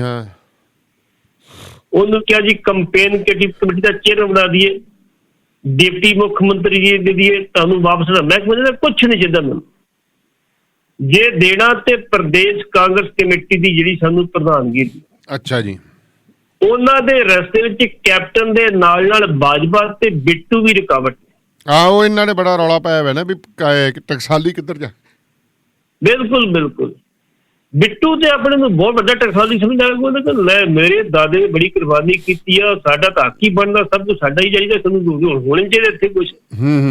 ਉਹਨੂੰ ਪੁੱਛਿਆ ਗਿਆ ਵੀ ਵੇਖੋ ਜੀ ਸਿੱਧੂ ਸਾਹਿਬ ਨੂੰ ਪ੍ਰਧਾਨਗੀ ਮਿਲ ਰਹੀ ਹੈ ਨਾ, ਨੋਟ ਐਟ ਆਲ, ਬਿਲਕੁਲ ਨਹੀਂ, ਕਿਸੇ ਸ਼ਰਤ ਨਹੀਂ ਮਿਲਣ ਦਿਆਂਗੇ ਜੀ। ਇੰਨੇ ਗੁੱਸੇ ਨਾਲ ਤੇ ਇੰਨੇ ਕੌਨਫੀਡੈਂਟ ਨੇ ਕਿਹਾ ਸੀ। ਬਾਜਵਾ ਸਾਹਿਬ ਨੇ ਵੀ ਕਿਹਾ ਜੀ ਵੇਖੋ ਜੀ ਟਕਸਾਲੀਆਂ ਦੇ ਖਿਆਲ ਰੱਖਣਾ ਚਾਹੀਦਾ। ਸ਼ਮਸ਼ੇਰ ਸਿੰਘ ਦੂਲੋ ਨੇ ਇੰਨੀ ਗੱਲ ਵੀ ਟਕਸਾਲੀਆਂ ਦੇ ਖਿਆਲ ਰੱਖਣਾ ਚਾਹੀਦਾ। ਤੂੰ ਪੁੱਛਿਆ ਗਿਆ ਵੀ ਨਵਜੋਤ ਸਿੰਘ ਪਤਾ ਜੀ ਮੈਂ ਕਿਸੇ ਇੱਕ ਦੀ ਗੱਲ ਨਹੀਂ ਕਰਦਾ ਜੀ। ਅੱਧੀ ਕੈਪਟਨ ਅੱਜ ਦਲ ਬਦਲੂਆਂ ਦੀ ਆ, ਸ਼ਮਸ਼ੇਰ ਸਿੰਘ ਦੂਲੋ ਨੇ ਕਿਹਾ ਸੀ। ਅੱਧੀ ਕੈਪਟਨ ਜਿਹੜੀ ਦਲ ਬਦਲੂਆਂ ਦੀ ਅੱਜ ਹੈਗੀ ਆ, ਉਹਨਾਂ ਦਾ ਇਸ਼ਾਰਾ ਤੁਹਾਨੂੰ ਪਤਾ ਜੀ। ਬਿਲਕੁਲ ਜੀ। ਵੈਸੇ ਤਾਂ ਦੇਖਿਆ ਜਾਵੇ ਦਲ ਬਦਲੂ ਹੋਏ, ਹਾਂਜੀ, ਇਹੋ ਜਿਹੇ ਬੰਦੇ ਹੋਏ, ਭਾਵੇਂ ਬੀਜੇਪੀ ਤੇ ਲੈ ਲਓ, ਕਾਂਗਰਸ ਤੇ ਲੈ ਲਓ, ਅਕਾਲੀ ਦਲ ਵੀ ਦਲ ਬਦਲੂਆਂ ਮਗਰ ਤੁਰਿਆ ਫਿਰਦਾ। ਆਪਦੇ ਬੰਦਿਆਂ ਨੂੰ ਸਾਰੇ ਹੀ ਭੁੱਲੀ ਜਾਂਦੇ। ਮੈਂ ਬੜਾ ਹੈਰਾਨ ਹਾਂ ਕਿ ਦਰੀਆਂ ਵਿਛਾਉਂਦੇ ਰਹਿ ਗਏ ਵਿਚਾਰੇ ਟਕਸਾਲੀ, ਭਾਵੇਂ ਉਹ ਕਾਂਗਰਸ ਦੇ ਨੇ, ਅਕਾਲੀ ਨੇ, ਭਾਵੇਂ ਕੋਈ ਬੀਜੇਪੀ ਦੇ ਨੇ। ਜੇ ਬੀਜੇਪੀ ਦੀ ਕੇਂਦਰ ਸਰਕਾਰ ਦੇ ਲੋ, ਉਹ ਵੀ ਕਾਂਗਰਸੀਆਂ ਦੇ ਸਹਾਰੇ ਹੈ। ਪੰਜਾਬ ਦੇ ਵਿੱਚ ਸਾਡੇ ਇਲਾਕੇ ਦੇ ਵਿੱਚ ਲੈ ਲਓ, ਅਕਾਲੀ ਦਲ ਨੇ ਪੁਰਾਣੇ ਲੀਹੋਂ ਲੱਥੇ ਕਾਂਗਰਸੀਏ ਸ਼ਾਮਲ ਕਰਾ ਲਏ, ਉਹਨਾਂ ਨੂੰ ਟਿਕਟਾਂ ਦੇ ਰਹੀ ਹੈ। ਜਿਵੇਂ ਆਪਦੇ ਲੀਡਰ ਹੀ ਨਹੀਂ ਪੈਦਾ ਹੋ ਰਹੇ ਇਹਨਾਂ ਤੋਂ। ਇਹ ਨਵਾਂ ਹੀ ਜਿਵੇਂ ਇੱਕ ਗੱਲ ਚੱਲ ਰਹੀ ਹੈ। ਨਹੀਂ, ਗੱਲ ਸਿਰਫ ਇਹ ਹੈ ਜੀ ਜਿਹੜੀ ਹੁਣ ਕਿਰਦਾਰ ਦੀ ਤੇ ਵਕਾਰ ਦੀ ਗੱਲ ਨਹੀਂ ਰਹੀ, ਹੁਣ ਤੇ ਕੁਰਸੀ ਦੀ ਗੱਲ ਰਹੀ ਹੈ। ਕੁਰਸੀ ਲੈਣੀ ਜੋ ਮਰਜ਼ੀ ਹੋ ਜੇ, ਜਦੋਂ ਮਰਜ਼ੀ ਹੋ, ਸਾਨੂੰ ਕੁਰਸੀ ਬੜੀ ਚਾਹੀਦੀ, ਸਾਨੂੰ ਸੱਤਾ ਚਾਹੀਦੀ ਹੈ। ਇਹ ਤੋਂ ਵੱਧ ਕੁਛ ਨਹੀਂ ਹੈਗਾ ਹੁਣ ਕੋਈ ਕਹਿੰਦਾ ਜੀ ਮੈਂ ਬੜਾ ਟਕਸਾਲੀ ਕਾਲੀ ਆ ਜੀ, ਮੈਨੂੰ ਆ ਫਲਾਣੀ ਚੀਜ਼ ਜਾ ਤੁਰਿਆ ਚੱਲ, ਤੇਰੇ ਕੇ 50 ਵੇਖੇ। ਬਿਲਕੁਲ ਤੁਰਿਆ ਚੱਲ ਤੂੰ। ਉਹਦੀ ਜਗ੍ਹਾ ਤੇ ਕੱਲ ਉੱਠਿਆ ਕਿ ਕਾਂਗਰਸੀ ਅੱਜ ਦਾ ਜਿਹੜਾ ਮਾਲਧਾਰੀ, ਜਿਹਦੇ ਕੋਲ ਮਾਲ ਬਥੇਰਾ, ਲੋਕ ਨੇ ਆ ਤੇਰੀ ਲੋਕ ਸਮਝੇ। ਹਾਲਾਤ ਤੇ ਸਾਰੀਆਂ ਪਾਰਟੀ ਨੇ ਇਦਾਂ ਦੇ ਬਣੇ ਪਏ ਨੇ ਜੀ। ਲੇਕਿਨ ਸਿੱਧੂ ਸਾਹਿਬ ਦੀ ਇਹ ਚੀਜ਼ ਆ ਵੀ ਪ੍ਰਿੰਕਾ ਤੇ ਜਿਹੜਾ ਹੈਗੀ ਰਾਹੁਲ, ਉਹਨੂੰ ਸਿੱਧੂ ਫੋਬੀਆ ਹੋ ਚੁੱਕਾ ਵਾ। ਹਾਂਜੀ, ਸਿੱਧੂ ਫੋਬੀਆ ਹੋਣ ਕਰਕੇ ਉਹ ਮਹਿਸੂਸ ਕਰਦੇ ਆ ਕਿ ਸਿੱਧੂ ਨੂੰ ਜੇ ਅਸੀਂ ਛੱਡਿਆ ਤੇ ਸਾਡਾ ਬੜਾ ਵੱਡਾ ਨੁਕਸਾਨ ਹੋਏਗਾ। ਸਿੱਧੂ ਨੂੰ ਉਹ ਚਾਹੁੰਦੇ ਆ ਵੀ 2024 ਦੇ ਵਿੱਚ ਪੂਰੇ ਦੇਸ਼ ਦੇ ਵਿੱਚ ਵਰਤਣਾ ਜੀ। ਉਹ ਕਰਾਊਡ ਪੁਲਰ ਤੇ ਗਈ ਹੈ ਨਾ। ਇਸ ਕਰਕੇ ਉਹ ਚਾਹੁੰਦੇ ਵੀ ਪੰਜਾਬ ਦੇ ਵਿੱਚ ਸਾਨੂੰ 10 ਸੀਟਾਂ ਆ ਜਾਣ, 20 ਆ ਜਾਣ, ਕੋਈ ਗੱਲ ਨਹੀਂ, ਪੰਜਾਬ ਦੀ ਅਸੀਂ ਪਰਵਾਹ ਨਾ ਕਰੀਏ, ਅਸੀਂ ਦੇਸ਼ ਦੀ ਪਰਵਾਹ ਕਰੀਏ ਜੀ, ਜਿਹਦੇ ਕਰਕੇ ਅੱਜ ਦੀ ਡੇਟ ਦੇ ਵਿੱਚ ਸਗੋਂ ਰਾਹੁਲ ਨਾਲੋਂ ਪ੍ਰਿੰਕਾ ਜਦੀ ਨੇੜੇ ਆ। ਉਹ ਕਹਿੰਦੇ ਨਹੀਂ, ਸਿੱਧੂ ਜੋ ਜਿੱਦਾਂ ਕਹਿੰਦਾ ਕਰ ਲਓ, ਤੁਸੀਂ ਕੋਈ ਨਿਬੇੜ ਲਓ ਗੱਲ ਤੁਸੀਂ। ਜੀ ਜੀ। ਤੇ ਕਾਂਗਰਸ ਦੀ ਇੱਕ ਫਿਦਰਤ ਭਾਵੇਂ ਕਿ 70-80 ਦੇ ਵਿੱਚੋਂ 70 ਕਾਂਗਰਸੀ ਜਾ ਕੇ ਇੰਨੀ ਗੱਲ ਕਹੀ ਵੀ ਕੈਪਟਨ ਦੇ ਰਾਜ ਵਿੱਚ ਸੰਤੁਸ਼ਟ ਨਹੀਂ, ਸਾਡੇ ਕੰਮ ਨਹੀਂ ਹੋ ਰਹੇ। ਅੱਜ ਵੀ ਜਿਹੜੀ ਵਿਰੋਧੀ ਪਾਰਟੀ ਨੇ ਕੰਮ ਹੋ ਰਹੇ, ਸਾਡੇ ਕੰਮ ਨਹੀਂ ਹੋ ਰਹੇ, ਅਸੀਂ ਲੋਕਾਂ 'ਚ ਕਿਹੜਾ ਮੂੰਹ ਲੈ ਕੇ ਜਾਣਾ ਜੀ। ਇਸ ਕਰਕੇ ਕੈਪਟਨ ਦੇ ਵਿੱਚ ਜੇ 70 ਬੰਦੇ ਜਾ ਕੇ ਇਹਦੀ ਗੱਲ ਵਿਰੋਧਤਾ ਕੀਤੀ ਤੇ ਸਿੱਧੂ ਦੇ ਹੱਕ 'ਚ ਵੀ 2-4 ਭੁਗਤੇ, ਬਹੁਤਾ ਨਹੀਂ ਭੁਗਤੇ। ਬਾਕੀ ਉਹਨਾਂ ਕਿਹਾ ਵੀ ਜੋ ਪਾਰਟੀ ਹਾਈਕਮਾਂਡ ਫੈਸਲਾ ਕਰੇਗੀ ਅਸੀਂ ਉਹਨੂੰ ਮੰਨਾਂਗੇ ਜੀ। ਸਿੱਧੂ ਦੇ ਵਿੱਚ ਫਿਦਰਤ ਆ, ਕੈਪਟਨ ਨੂੰ ਤਾਂ ਮਾੜਾ ਮੋਟਾ ਲੱਭ ਲਈ ਨਾ, ਸਿੱਧੂ ਨੇ ਇਹਨਾਂ ਵੀ ਲੱਭਣਾ ਮੁੜ ਕੇ। ਅੰਮ੍ਰਿਤਸਰ ਦੇ ਵਿੱਚ ਇਹਦਾ ਹਲਕੇ ਦਾ ਬੰਦਾ ਜਿਹਦੇ ਕਈ ਬੂਥਾਂ ਦੇ ਉੱਤੇ ਇਹਦੀ ਪ੍ਰਬੰਧ ਕੀਤੇ ਵੀ ਇਹ ਪ੍ਰਬੰਧ ਬੂਥ ਮੇਰੇ ਤੋਂ ਰਹਿਣ ਦਿਓ, ਮੈਂ ਸਾਰੇ ਪ੍ਰਬੰਧ ਬੂਥ ਸੰਭਾਲ ਲਊਂਗਾ ਜੀ। ਉਹਨੂੰ ਸ਼ਾਬਾਸ਼ ਵੀ ਦਿੱਤੀ, ਭਾਈ ਤੂੰ ਬੜਾ ਕੰਮ ਕੀਤਾ। ਉਹ ਕਿਸੇ ਕੰਮ ਗਿਆ ਸਿੱਧੂ ਕੋਲੇ, ਇਹ ਮਿਲਿਆ ਨਾ, ਦੂਜੇ ਦਿਨ ਗਿਆ, ਤੀਜੇ ਦਿਨ ਗਿਆ, ਚੌਥੇ ਦਿਨ ਮਿਲਿਆ ਤੇ ਕਹਿੰਦਾ ਤੂੰ ਇੱਥੇ ਲਾਗੇ ਮੇਰੇ ਮਕਾਨ ਹੀ ਪਾਣਾ, ਇੱਥੇ ਬਿਠਾ ਹੀ ਨਾ ਜੀ। ਉਹ ਫਿਰ ਮੂੰਹ ਤੇ ਕਹਿ ਕੇ ਆਇਆ, ਕਹਿੰਦਾ ਸਿੱਧੂ ਸਾਹਿਬ ਮੈਂ ਤਾਂ ਚੱਲਿਆ ਹੁਣ, ਐਤਕੀ ਵੋਟਾਂ ਨਾਲ ਆਇਆ, ਤਾਂ ਕੀ ਮਿਲਦਾ ਕਿ ਵੇਖੋ ਤੂੰ ਮਿਲਦਾ, ਮੂੰਹ ਤੇ ਕਹਿ ਗਿਆ ਜੀ। ਤੇ ਮੁੜ ਕੇ ਵੇਖੇ ਬਿੱਲ ਬਤੌਰੀ ਵਾਂਗੂ ਮੈਨੂੰ ਕੀ ਬੈਠਾ ਮੈਂ। ਇਸ ਕਰਕੇ ਸਿੱਧੂ ਤੂੰ ਇਸ ਦੀ ਭਲੀ ਗੁਜ਼ਾਰੀ ਨਹੀਂ। ਹਾਂ ਇਹ ਗੱਲ ਜ਼ਰੂਰ ਆ, ਉਹਦੀ 2 ਸਿੱਟਾਂ ਜ਼ਰੂਰ ਹੈਗੀ ਜੀ, ਇੱਕ ਇਮਾਨਦਾਰੀ ਦੀ, ਇੱਕ ਕਰਾਊਡ ਪੁੱਲਰ ਦੀ। 2 ਸਿੱਟਾਂ ਹੈਗੇ ਤੇ ਦੋਵੇਂ ਸਿੱਟਾਂ ਜਿਹੜੀਆਂ ਇਸ ਵੇਲੇ ਅੱਜ ਦੀ ਡੇਟ 'ਚ ਕਾਂਗਰਸ ਨੂੰ ਚਾਹੀਦੀਆਂ ਨੇ ਉਹ ਹੈਗੀਆਂ ਨੇ ਜੀ। ਉਮੀਦ ਆ ਵੀ ਜੁਲਾਈ ਦੇ ਪਹਿਲੇ ਹਫ਼ਤੇ ਜਾਂ ਦੂਸਰੇ ਹਫ਼ਤੇ ਸ਼ਾਇਦ ਉਹਨਾਂ ਦੀ ਪ੍ਰਧਾਨਗੀ ਅਨਾਉਂਸ ਹੋ ਜਾਏ ਤੇ ਫਿਰ ਉਹ ਜੰਗੀ ਪੱਧਰ ਤੇ ਕੰਮ ਕਰਕੇ ਪਾਰਟੀ ਨੂੰ ਪੂਰਾ ਸਟਰੋਂਗ ਕਰਨਗੇ, ਆਪਣੇ ਲੈਵਲ ਤੇ ਚੋਣਾਂ ਲੜਨਗੇ ਜੀ। ਜੀ ਜੀ। ਕੈਪਟਨ ਸਾਹਿਬ ਨੂੰ ਕੁਝ ਨਹੀਂ ਕਹਿਣਾ ਉਹਨਾਂ ਨੇ ਹੁਣ। ਅੱਛਾ ਜੀ। ਪ੍ਰਧਾਨ ਬਣ ਤੋਂ ਬਾਅਦ ਕੈਪਟਨ ਦੇ ਨਾਲ ਹੱਕ 'ਚ ਨਾ ਖਿਲਾਫ ਕੋਈ ਗੱਲ ਨਹੀਂ ਕਰਨੀ। ਉਦੋਂ ਫਿਰ ਪਾਰਟੀ ਦੀ ਗੱਲ ਕਰਨੀ ਹੈ, ਚੋਣਾਂ ਦੀ ਗੱਲ ਕਰਨੀ ਹੈ ਵੀ ਸਾਡੀ ਸਰਕਾਰ ਬਣੇਗੀ ਤੇ ਇਹ ਕੀਤਾ ਜਾਊਗਾ, ਤੇ ਇਹ ਕੀਤਾ ਜਾਊਗਾ, ਇਹ ਕੀਤਾ ਜਾਊਗਾ। ਕੈਪਟਨ ਸਾਹਿਬ ਨੂੰ ਪਤਾ ਕਿ ਹੁਣ ਕੈਪਟਨ ਸਾਹਿਬ ਉਸ ਪੋਜੀਸ਼ਨ 'ਚ ਨਹੀਂ ਹੈਗੇ ਜੀ। 2016 ਦੇ ਵਿੱਚ ਕਹਿ ਦਿੱਤਾ ਸੀ ਇਹਨਾਂ ਨੇ ਕਿ ਮੈਂ ਆਪਣੀ ਵੱਖਰੀ ਪਾਰਟੀ ਬਣਾਉਣ ਲੱਗਾ ਪੰਜਾਬ ਕਾਂਗਰਸ ਜੀ। ਹੁਣ ਉਸ ਪੋਜੀਸ਼ਨ ਨਹੀਂ ਹੈਗੇ। ਹੁਣ ਤਾਂ ਲੋਕੀ ਮੂੰਹ ਜੋੜ ਕੇ ਗੱਲਾਂ ਕਰਦੇ ਵੀ ਯਾਰ ਜੇ ਕੈਪਟਨ ਸਾਹਿਬ ਵੱਖਰੇ ਜਿਹੜੇ ਕੀ ਤੁਹਾਡੇ ਨਾਲ ਜਾਊ, ਇਹ ਪੁੱਛਦੇ ਨੇ। ਇਹ ਹਾਲਤ ਕੈਪਟਨ ਸਾਹਿਬ ਦੀ, ਇਸ ਕਰਕੇ ਹਾਲਤ ਆਪ ਕੀਤੀ ਹੈ, ਮਜਬੂਰੀਆਂ ਸਨ। ਕਿਉਂਕਿ ਜੇ ਬੀਜੇਪੀ ਦੇ ਅੱਖੇ ਨਹੀਂ ਲੱਗਦੇ ਤੇ ਮੋਦੀ ਸਾਹਿਬ ਕਹਿੰਦੇ ਤੇਰੀ ਈਡੀ ਇਨਕੁਆਇਰੀ ਖੋਲ ਦੇਣੀ ਹੈ। ਜੇ ਬਾਦਲ ਨੂੰ ਦਬਾਉਂਦੇ ਤੇ ਉਹ ਕਹਿੰਦੇ ਸੀ ਤੇਰੇ ਬੂਹੇ ਕੇ ਬਹਿਣ ਲੱਗੇ ਸੀ ਜੀ, ਨਾਲੇ ਪੁਰਾਣੀਆਂ ਜਾਰੀਆਂ ਪਾਲਣੀਆਂ ਸੀ। ਇਸ ਕਰਕੇ ਜਾਰੀਆਂ ਪਾਲਦੇ ਆਪਣਾ ਇੰਨਾ ਨੁਕਸਾਨ ਕਰ ਲਿਆ ਕਿ ਹੁਣ ਜਿਹੜੀ ਸਿਆਸਤ ਉਹਨਾਂ ਦੇ ਘਰ ਤੋਂ ਸ਼ਾਇਦ ਗਾਇਬ ਹੋ ਜਾਏ। ਅੱਛਾ ਜੀ। ਜੀ ਦੇਖੋ ਤੇ ਹੁਣ ਆਪਾਂ ਗੱਲ ਕਰੀਏ ਕਾਂਗਰਸ, ਜਿਵੇਂ ਆਪਾਂ ਗੱਲ ਕੀਤੀ ਹੈ ਵੀ ਪ੍ਰਧਾਨਗੀ ਤਾਂ ਸਾਰੇ ਹੀ ਮੰਗਦੇ ਨੇ, ਹੁਣ ਮੰਗ ਵੀ ਬਹੁਤ ਜ਼ਿਆਦਾ ਰਹੇ ਨੇ। ਕੀ ਹੁਣ ਇਹ ਪ੍ਰਧਾਨ ਤਾਂ ਵੈਸੇ ਤਾਂ ਇੱਕ ਹੁੰਦਾ, ਹੁਣ ਇਹਦੇ ਲੱਡੂ ਕਿਵੇਂ ਵੰਡੇ ਜਾਣਗੇ ਜੀ? ਲੱਡੂ ਵੇਖੋ ਜੀ, ਇਸ ਵੇਲੇ ਕਾਂਗਰਸ ਸੋਚ ਰਹੀ ਹੈ ਵੀ ਜਿਸ ਤਰੀਕੇ ਨਾਲ ਦਲਿਤ ਮੁੱਖ ਮੰਤਰੀ, ਡਿਪਟੀ ਮੁੱਖ ਮੰਤਰੀ ਦੀ ਮੰਗ ਉੱਠ ਰਹੀ ਹੈ, ਇਹਨਾਂ ਨੇ ਕਿਹਾ ਵੀ ਅਸੀਂ ਮਾਝਾ ਦੁਆਬਾ ਦੇ ਵਿੱਚ ਤੇ ਮਾਲਵੇ ਜਿਹੜਾ ਸੀ ਇੱਕ ਜਿਹੜਾ ਉਹ ਐਕਟਿੰਗ ਪ੍ਰਧਾਨ ਲਾਵਾਂਗੇ ਨਾਲ, ਪ੍ਰਧਾਨ ਦੇ ਨਾਲ। ਉਹਦੇ ਵਿੱਚ ਲਾਲ ਸਿੰਘ ਦਾ ਨਾਮ ਵੀ ਆਉਂਦਾ ਵਾ, ਉਹਦੇ ਵਿੱਚ ਰਾਣਾ ਸੋਢੀ ਦਾ ਨਾਮ ਵੀ ਆਉਂਦਾ, ਉਹਦੇ ਵਿੱਚ ਡਾਕਟਰ ਰਾਜਕੁਮਾਰ ਵੇਰਕਾ ਦਾ ਵੀ ਆਉਂਦਾ, ਉਹਦੇ ਤੇ ਦੂਰੋਂ ਕਈ ਬੰਦੇ ਨਾਮ ਚਾਹੁੰਦੇ। ਦੁਆਬੇ ਦੇ ਵਿੱਚ ਉਹਨਾਂ ਨੂੰ ਉਹੀ ਲਾਉਣਾ ਪਊਗਾ, ਨਾ ਕੋਈ ਦਲਿਤ ਲਾਉਣਾ ਪਊਗਾ ਜੀ। ਮਾਝੇ ਦੇ ਵਿੱਚ ਕੋਈ ਇੱਥੋਂ ਦਾ ਜੱਟ ਲਾਉਣਾ ਪਊਗਾ। ਮਾਲਵੇ ਦੇ ਵਿੱਚ ਕੋਈ ਇਹੋ ਜਿਹਾ ਬੰਦਾ ਲਾਉਣਾ ਪਊਗਾ ਜਿਹੜਾ ਬੰਦਾ ਉੱਥੇ ਵੋਟ ਪੁੱਲਰ ਹੋਵੇ ਕੋਈ ਨਾ ਕੋਈ। ਇਸ ਕਰਕੇ ਉਹ ਐਕਟਿੰਗ ਪ੍ਰਧਾਨ ਦੀ ਗੱਲ ਕੀਤੀ ਜ਼ਰੂਰ ਉਹਨਾਂ ਨੇ, ਉਹ ਵੀ ਆਪਣੇ ਜਾਖੜ ਸਾਹਿਬ ਨੇ ਕੀਤੀ। ਤੇ ਇਹ ਲੱਗ ਸਕਦੇ ਨੇ ਅਜੇ ਕੇਂਦਰੀ ਹਾਈਕਮਾਂਡ ਨੇ ਫੈਸਲਾ ਨਹੀਂ ਕੀਤਾ। ਚੰਗੀ ਗੱਲ, ਜੇ ਕੰਮ ਵੰਡ ਕੇ ਕਰੋਗੇ ਤੇ ਕੁਛ ਨਾ ਕੁਛ ਬਣ ਜਾਊਗਾ, ਜੇ ਨਹੀਂ ਕਰੋਗੇ ਤੇ ਫਿਰ ਤੁਹਾਡੇ ਸਾਹਮਣੇ ਜੋ ਕੁਛ ਹੋ ਰਿਹਾ। ਤੇ ਆਪਾਂ ਇੱਕ ਕਾਲ ਲੈ ਲਈਏ ਜੀ ਖਾਲਸਾ ਜੀ ਨੂੰ। ਖਾਲਸਾ ਜੀ, ਇੱਕ ਬੇਨਤੀ ਹੈ ਕਿ ਰੈਗੂਲਰ ਕਾਲ ਕਰ ਲਿਆ ਕਰੋ ਜੀ, ਕਿਉਂਕਿ ਇਹ ਲੱਗਦਾ ਨਹੀਂ, ਬੜਾ ਔਖਾ ਸਾਨੂੰ ਅਟੈਚ ਕਰਨਾ ਪੈਂਦਾ। ਸਤਿ ਸ਼੍ਰੀ ਅਕਾਲ ਜੀ। ਖਾਲਸਾ ਰੈਗੂਲਰ ਕਰ ਲੈਣੇ ਆ? ਨਹੀਂ, ਹੁਣ ਤਾਂ ਲਾਤਾ ਜੀ, ਮੇਰੇ ਕੋਲੇ ਕਿੱਲੀਆਂ ਹੀ 2 ਹੁੰਦੀਆਂ ਨੇ ਜੀ। ਇਹ ਠੀਕ ਹੈ, ਲਓ ਮੈਂ ਬੰਦ ਕਰ ਦਿੰਦਾ। ਨਹੀਂ ਜੀ ਨਹੀਂ, ਹੁਣ ਤਾਂ ਔਨ 에ਅਰ ਹੋ ਗਏ ਜੀ ਤੁਸੀਂ। ਹਾਂਜੀ ਹਾਂਜੀ ਹਾਂ ਪੱਟੀ ਸਾਹਿਬ ਤੇ ਦਾਨੀਵਾਲੀ ਸਾਹਿਬ ਮੈਂ 에ਅਰ ਤੇ ਨਾ ਹਾਂਜੀ ਹਾਂਜੀ ਹਾਂਜੀ ਹਾਂਜੀ ਆਉਣੇ ਰਹੋ ਤੁਸੀਂ। ਹਾਂਜੀ ਵਾਹਿਗੁਰੂ ਜੀ ਕਾ ਖਾਲਸਾ ਵਾਹਿਗੁਰੂ ਜੀ ਕੀ ਵਾਹਿ ਫਤਿਹ। ਖਾਲਸਾ ਵਾਹਿ ਫਤਿਹ ਜੀ। ਪੱਟੀ ਸਾਹਿਬ 86 ਗੱਲਾਂ ਤਾਂ ਹੋਈਆਂ, ਕੌਣ ਜਿੱਤਿਆ ਤੇ ਕੌਣ ਹਾਰਿਆ।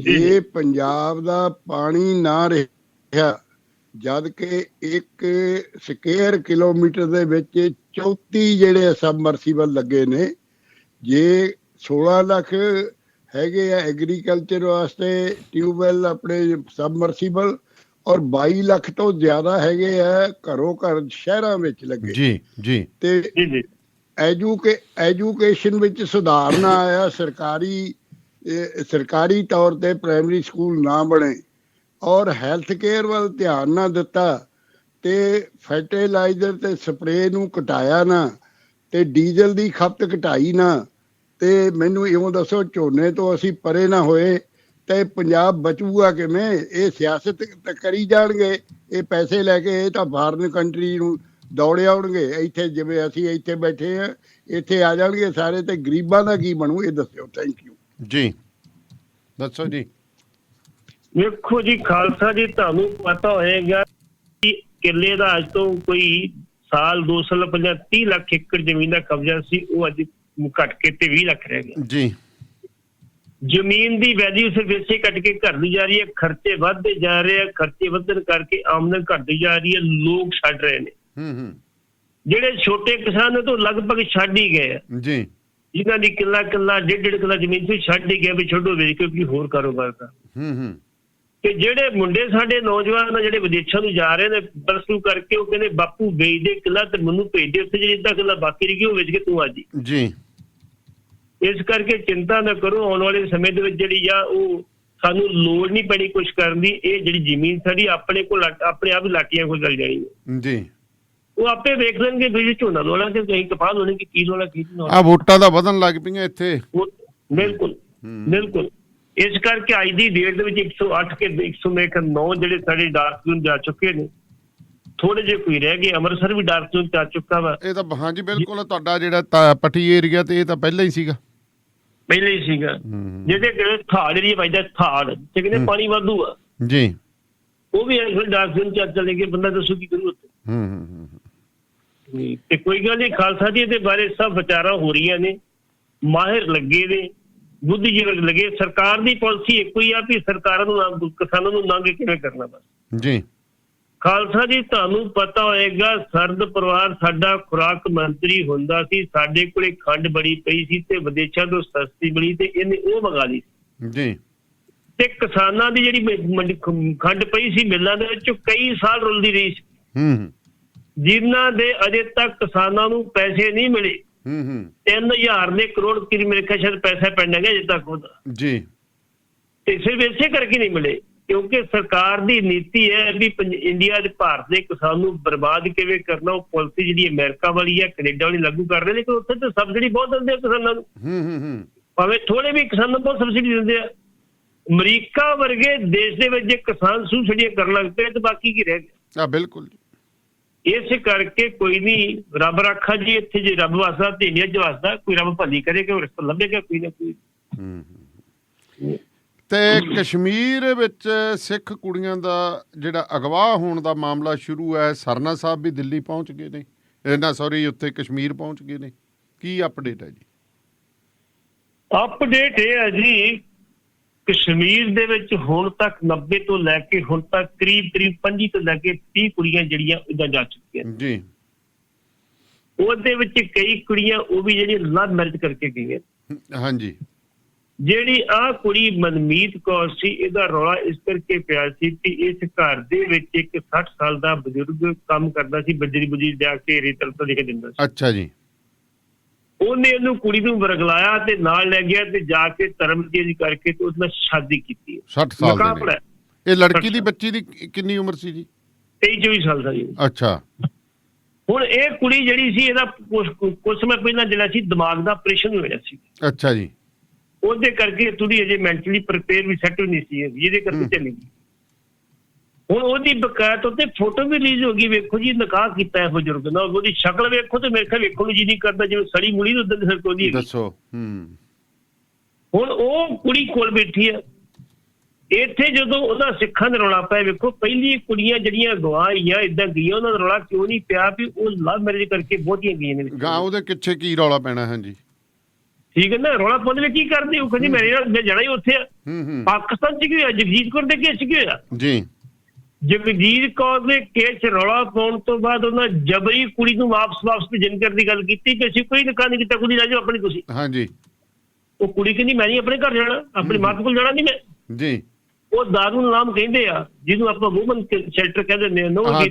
ਜੀ ਉੱਥੇ 2 ਮਹੀਨੇ ਕੇ 2.5 ਮਹੀਨੇ ਕੁੜੀ ਉੱਥੇ ਰਹੀ ਆ, ਨਾ ਉਹਨੂੰ ਉਹਦੇ ਘਰ ਵਾਲੇ ਮਿਲਿਆ, ਨਾ ਸਹੁਰਾ ਪਰਿਵਾਰ ਮਿਲਿਆ। ਲੇਕਿਨ ਅਦਾਲਤ ਵਿੱਚ ਜਾ ਕੇ ਫਿਰ ਉਹਨੇ ਕਹਿਤਾ ਜੀ ਮੈਂ ਸ਼ਾਦੀ ਕੀਤੀ ਆਪਣੀ ਮਰਜ਼ੀ ਨਾਲ ਕੀਤੀ, ਇਸ ਕਰਕੇ ਮੈਂ ਆਪਣੇ ਪਤੀ ਕੋਲ ਜਾਣਾ। ਜੀ ਉਹ ਚਲੀ ਗਈ। ਬਥੇਰਾ ਸਿੱਖਾਂ ਨੇ ਰੌਲਾ ਪਾਇਆ, ਲੇਕਿਨ ਉਸ ਤੋਂ ਬਾਅਦ ਥੋੜੀ ਜਿਹੀ ਰੋਕ ਵੀ ਜ਼ਰੂਰ ਲੱਗੀ। ਹੁਣ ਇੱਥੇ ਕਸ਼ਮੀਰ ਦੇ ਵਿੱਚ ਪਹਿਲਾਂ 20-25 ਕੁੜੀਆਂ ਚਲੀ ਗਈਆਂ ਜੀ, ਉੱਥੇ ਵੀ ਸ਼ਾਦੀ ਕਰਾ ਕੇ ਚਲੀ ਗਈਆਂ, ਲਵ ਮੈਰਿਜ ਕਰਾ ਕੇ ਚਲੀ ਗਈਆਂ, ਇਸ ਕਰਕੇ ਉਹਨਾਂ ਨੂੰ ਆਪੱਤੀ ਨਹੀਂ ਗਈ। ਇਹਦੇ ਤੇ ਇਸ ਕਰਕੇ ਇਤਰਾਜ਼ ਹੋਇਆ ਵੀ ਇਹਨੂੰ ਵਰਗਲਾ ਕੇ ਲੈ ਕੇ ਗਿਆ। ਅੱਛਾ ਜੀ। ਇਹ ਰੌਲਾ ਪਾਉਣ ਤੋਂ ਬਾਅਦ ਜਿਹੜਾ ਸੀ ਹੁਣ ਪਿਛਲਾ ਸਾਰਾ ਜਿਹੜਾ ਤਾਣਾ ਬਾਣਾ ਉਧਰ ਦਾ ਫਿਰਦਾ। ਉਸ ਸਮਾਂ ਪਹਿਲਾਂ ਇੱਕ ਕੁੜੀ ਹੋਰ ਇੱਕ ਨੌਜਵਾਨ ਲੈ ਗਿਆ ਸੀ, ਉਹਨੂੰ ਵਿਆਹ ਕਰਾਇਆ, ਉਹਨੇ ਕੁੜੀ ਇੱਥੇ ਗਰਭੀ ਨਹੀਂ, ਉਹ ਵੀ ਕਹਿੰਦੀ ਕੁੜੀ ਵਾਪਸ ਕਰੋ। ਜੀ ਸਾਡੇ ਗ੍ਰਹਿ ਮੰਤਰੀ ਸਾਹਿਬ ਨੇ ਕਹਿਤਾ ਬਿਲਕੁਲ ਕੁੜੀ ਵਾਪਸ ਆਏਗੀ। ਹੁਣ ਸਿਆਪਾ ਇਸ ਗੱਲ ਦਾ, ਜੇ ਕੱਲ ਨੂੰ ਕੁੜੀ ਜਾ ਕੇ ਫਿਰ ਕੋਰਟ ਚ ਕਹਿ ਦਿੰਦੀ ਵੀ ਨਹੀਂ ਤੇ ਮੈਂ ਵਿਆਹ ਕਰਾ ਜੀ ਮੈਂ ਇੱਥੇ ਰਹਿਣਾ, ਫਿਰ ਤੁਸੀਂ ਕਰੋਗੇ ਉੱਥੇ? ਜੀ ਇਹ ਕੁੜੀ ਜਿਹੜੀ ਮਨਮੀਤ ਸਿੰਘ ਸੀ ਇਹਨੂੰ ਵਾਪਸ ਲਿਆਂਦਾ ਗਿਆ। ਜੀ ਵਾਪਸ ਲਿਆਉਣ ਤੋਂ ਬਾਅਦ ਆਪਣੇ ਘਰ ਆਈ। ਪਰਮਜੀਤ ਸਿੰਘ ਸਰਨਾ ਗਏ, ਪਰਮਜੀਤ ਸਿੰਘ ਸਰਨੇ ਨੇ ਪਰਿਵਾਰ ਨਾਲ ਗੱਲ ਕੀਤੀ, ਇੱਕ ਮੁੰਡਾ ਲੱਭਿਆ ਤੇ ਗੁਰਦੁਆਰੇ ਜਾ ਕੇ ਸ਼ਾਦੀ ਵੀ ਕੀਤੀ ਆਪਣੇ ਉੱਤੇ। ਅੱਛਾ ਜੀ, ਕੰਨਿਆਦਾਨ ਕੀਤਾ। ਕੰਨਿਆਦਾਨ ਕੀਤਾ। ਉਹ ਫਿਰ ਮੁੰਡਾ ਕੁੜੀ ਕਹਿਣ ਲੱਗੇ ਜੀ ਅਸੀਂ ਦਿੱਲੀ ਜਾਣਾ ਚਾਹੁੰਦੇ ਹਾਂ। ਜੀ ਉਹਦੇ ਪਿਓ ਮਾਪੇ ਕੇ ਦਿੱਲੀ ਜਾਣਾ ਚਾਹੁੰਦੇ, ਸਾਨੂੰ ਟਿਕਟਾਂ ਚਾਹੀਦੀਆਂ, ਹੁੰਦੇ ਟਿਕਟਾਂ ਲੈ ਦਿੰਦਾ ਨੂੰ ਜੀ। ਉਹਨਾਂ ਉਸੇ ਵੇਲੇ ਟਿਕਟਾਂ ਲੈ ਜੀ। ਟਿਕਟਾਂ ਲੈਣ ਤੋਂ ਬਾਅਦ ਸਰਨਾ ਸਾਹਿਬ ਲਾਲ ਚੌਕ ਦੇ ਪ੍ਰੈਸ ਕਾਨਫਰੰਸ ਚਲੇ ਗਏ। ਪ੍ਰੈਸ ਕਾਨਫਰੰਸ ਉਹ ਦੱਸਦੇ ਉੱਤੇ ਵੀ ਘੱਟੋ ਘੱਟ 100 ਤੋਂ ਉੱਪਰ ਪੱਤਰਕਾਰ ਸੀ, ਕੈਮਰੇ ਸ਼ੈਮਰੇ ਲੈ ਕੇ ਖੜਾ। ਜੀ ਉਹਨਾਂ ਨੇ ਇੱਕ ਰੋਜ਼ ਕੀਤਾ, ਕਹਿੰਦੇ ਜੀ ਸਾਨੂੰ ਵੀ ਦੁੱਖ ਆ, ਜੋ ਹੋਇਆ ਮਾੜਾ ਆਇਆ। ਜਿਹੜੇ ਉੱਥੇ ਉਹਨਾਂ ਦੇ ਮੁੱਲਾ ਮੌਲਵੀ ਸੀ ਉਹ ਵੀ ਬੈਠੇ। ਅੱਛਾ ਜੀ। ਉਹਨਾਂ ਨੇ ਕਿਹਾ ਵੀ ਤੁਹਾਨੂੰ ਭਵਿੱਖ ਚ ਹਜੇ ਮੌਕਾ ਨਹੀਂ ਮਿਲੇਗਾ, ਭਾਈਚਾਰਕ ਸਾਂਝ ਬਣਾ ਕੇ ਰੱਖਾਂਗੇ ਪੂਰੀ ਪੂਰੀ ਪੂਰੀ। ਉਹਨਾਂ ਨੇ ਉੱਥੇ ਗੱਲ ਕੀ, ਸਰਚ ਨੇ ਆ ਕੇ ਬੜਾ ਰੌਲਾ ਪਾਇਆ, ਸਾਨੂੰ ਬੜੀਆਂ ਗਾਲਾਂ ਕੱਢੀਆਂ ਉਹਨੇ। ਕਿਉਂਕਿ ਇਹ ਤਾਂ ਫਿਰ ਤੁਹਾਨੂੰ ਪਤਾ ਵੀ ਬੀਜੇਪੀ ਕਰਕੇ ਥੋੜਾ ਜਿਹਾ ਪੋਲਰਾਈਜੇਸ਼ਨ ਉਹ ਵੀ ਏਜੰਡਾ ਨਾ ਇਹਨਾਂ ਦਾ। ਹਾਂਜੀ ਹਾਂਜੀ ਹਾਂ ਹਾਂ। ਉਹ ਕਹਿੰਦਾ ਉੱਥੇ ਉਹਨੇ ਕਿਹਾ ਵੇਖੋ ਸਰਚ ਨੇ ਭਾਵੇਂ ਮੇਰਾ ਉਹਨਾਂ ਨਹੀਂ ਵਿਰੋਧੀ ਮੇਰਾ ਹੋਊਗਾ, ਲੇਕਿਨ ਸਿੱਖ ਦੇ ਤੌਰ ਤੇ ਜੇ ਉਹਨਾਂ ਨੂੰ ਮਾੜਾ ਚੰਗਾ ਕਿਹਾ ਤੇ ਮੈਂ ਮਾਫੀ ਚਾਹੁੰਦਾ, ਮੈਂ ਮਤਲਬ ਕੋਈ ਮਾਫੀ ਮੰਗ ਲੈਂਦਾ ਜੀ। ਉਹਨਾਂ ਨੇ ਜੋ ਉੱਥੋਂ ਦੱਸਿਆ ਮੈਂ ਉਹ ਗੱਲ ਕਰ ਰਿਹਾ। ਇਹ ਉਹ ਉੱਥੇ ਪ੍ਰੈਸ ਕਾਨਫਰੰਸ ਕਰਦੇ ਆ ਤੇ ਸਰਸਾ ਸਾਹਿਬ ਨੇ ਕੁੜੀ ਦੇ ਮੁੰਡੇ ਨੂੰ ਕਾਰ 'ਚ ਬਿਠਾਇਆ ਤੇ ਏਅਰਪੋਰਟ ਤੇ ਲੈ ਗਈ, ਚਲ ਜਲਦੀ ਆਪਾਂ। ਅੱਛਾ ਜੀ।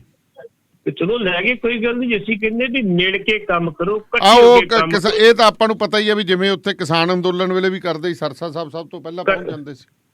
ਬਿਲਕੁਲ ਬਿਲਕੁਲ। ਇਸ ਕਰਕੇ ਇਹੋ ਜਿਹੀ ਗੱਲ ਨਾ ਕਰੋ ਜਿਹੜੀ ਇਹੋ ਜਿਹੀ ਪਾਲਾ ਦਮ ਦੱਸਿਆ ਵੀ ਤੁਸੀਂ ਪਾਟੇ ਪਏ ਹੋ। ਲੇਕਿਨ ਇਹੀ ਗੱਲ ਮੈਂ ਸਰਦਾਰ ਸਾਹਿਬ ਨੂੰ ਕਹੀ ਸੀ ਕਿ ਤੁਸੀਂ ਉੱਥੋਂ ਦੇ ਸੀਨੀਅਰ ਲੀਡਰਾਂ ਨੂੰ ਮਿਲੋ, ਉੱਥੋਂ ਦੇ ਮੁੱਲਾ ਮਲਾਲਿਆਂ ਨੂੰ ਮਿਲੋ, ਉਹਨਾਂ ਨਾਲ ਗੱਲਬਾਤ ਕਰੋ ਵੀ ਵੇਖੋ ਆਪਣਾ ਰਿਸ਼ਤਾ ਜਿਹੜਾ ਬੜਾ ਡੂੰਘਾ ਆਪਸੀ ਹੈਗਾ, ਤੁਸੀਂ ਇਹ ਕੰਮ ਰੋਕੋ ਉਹਨੂੰ। ਤੇ ਉਹਨਾਂ ਨੇ ਕਹਿਤਾ ਸਾਹਮਣੇ ਅਗੇ ਕੈਮਰੇ ਕਹਿਤਾ ਬਿਲਕੁਲ ਰੋਕਾਂਗੇ ਅਸੀਂ ਜੀ, ਅੱਗੇ ਤੋਂ ਇਹਦੀ ਸ਼ਿਕਾਇਤ ਨਹੀਂ ਆਏਗੀ। ਫਰੂਕ ਅਬਦੁੱਲਾ ਨੇ ਵੀ ਕਹਿਤਾ ਤੁਹਾਨੂੰ ਵੀ ਜਾ ਕੇ ਮਿਲੇ। ਇਸੇ ਕਰਕੇ ਸਿਆਣਪ ਇਹ ਹੁੰਦੀ ਆ ਵੀ ਇਹੋ ਜਿਹੇ ਮੌਕੇ ਤੇ ਜਾ ਕੇ ਬੜੀ ਸਿਆਣਪ ਨਾਲ ਤੇ ਸੁਚੱਜੇ ਢੰਗ ਨਾਲ ਉਹਨੂੰ ਸਮੇਟੋ ਤੇ ਚੰਗਾ ਰਹਿੰਦਾ ਵਾ ਜੀ।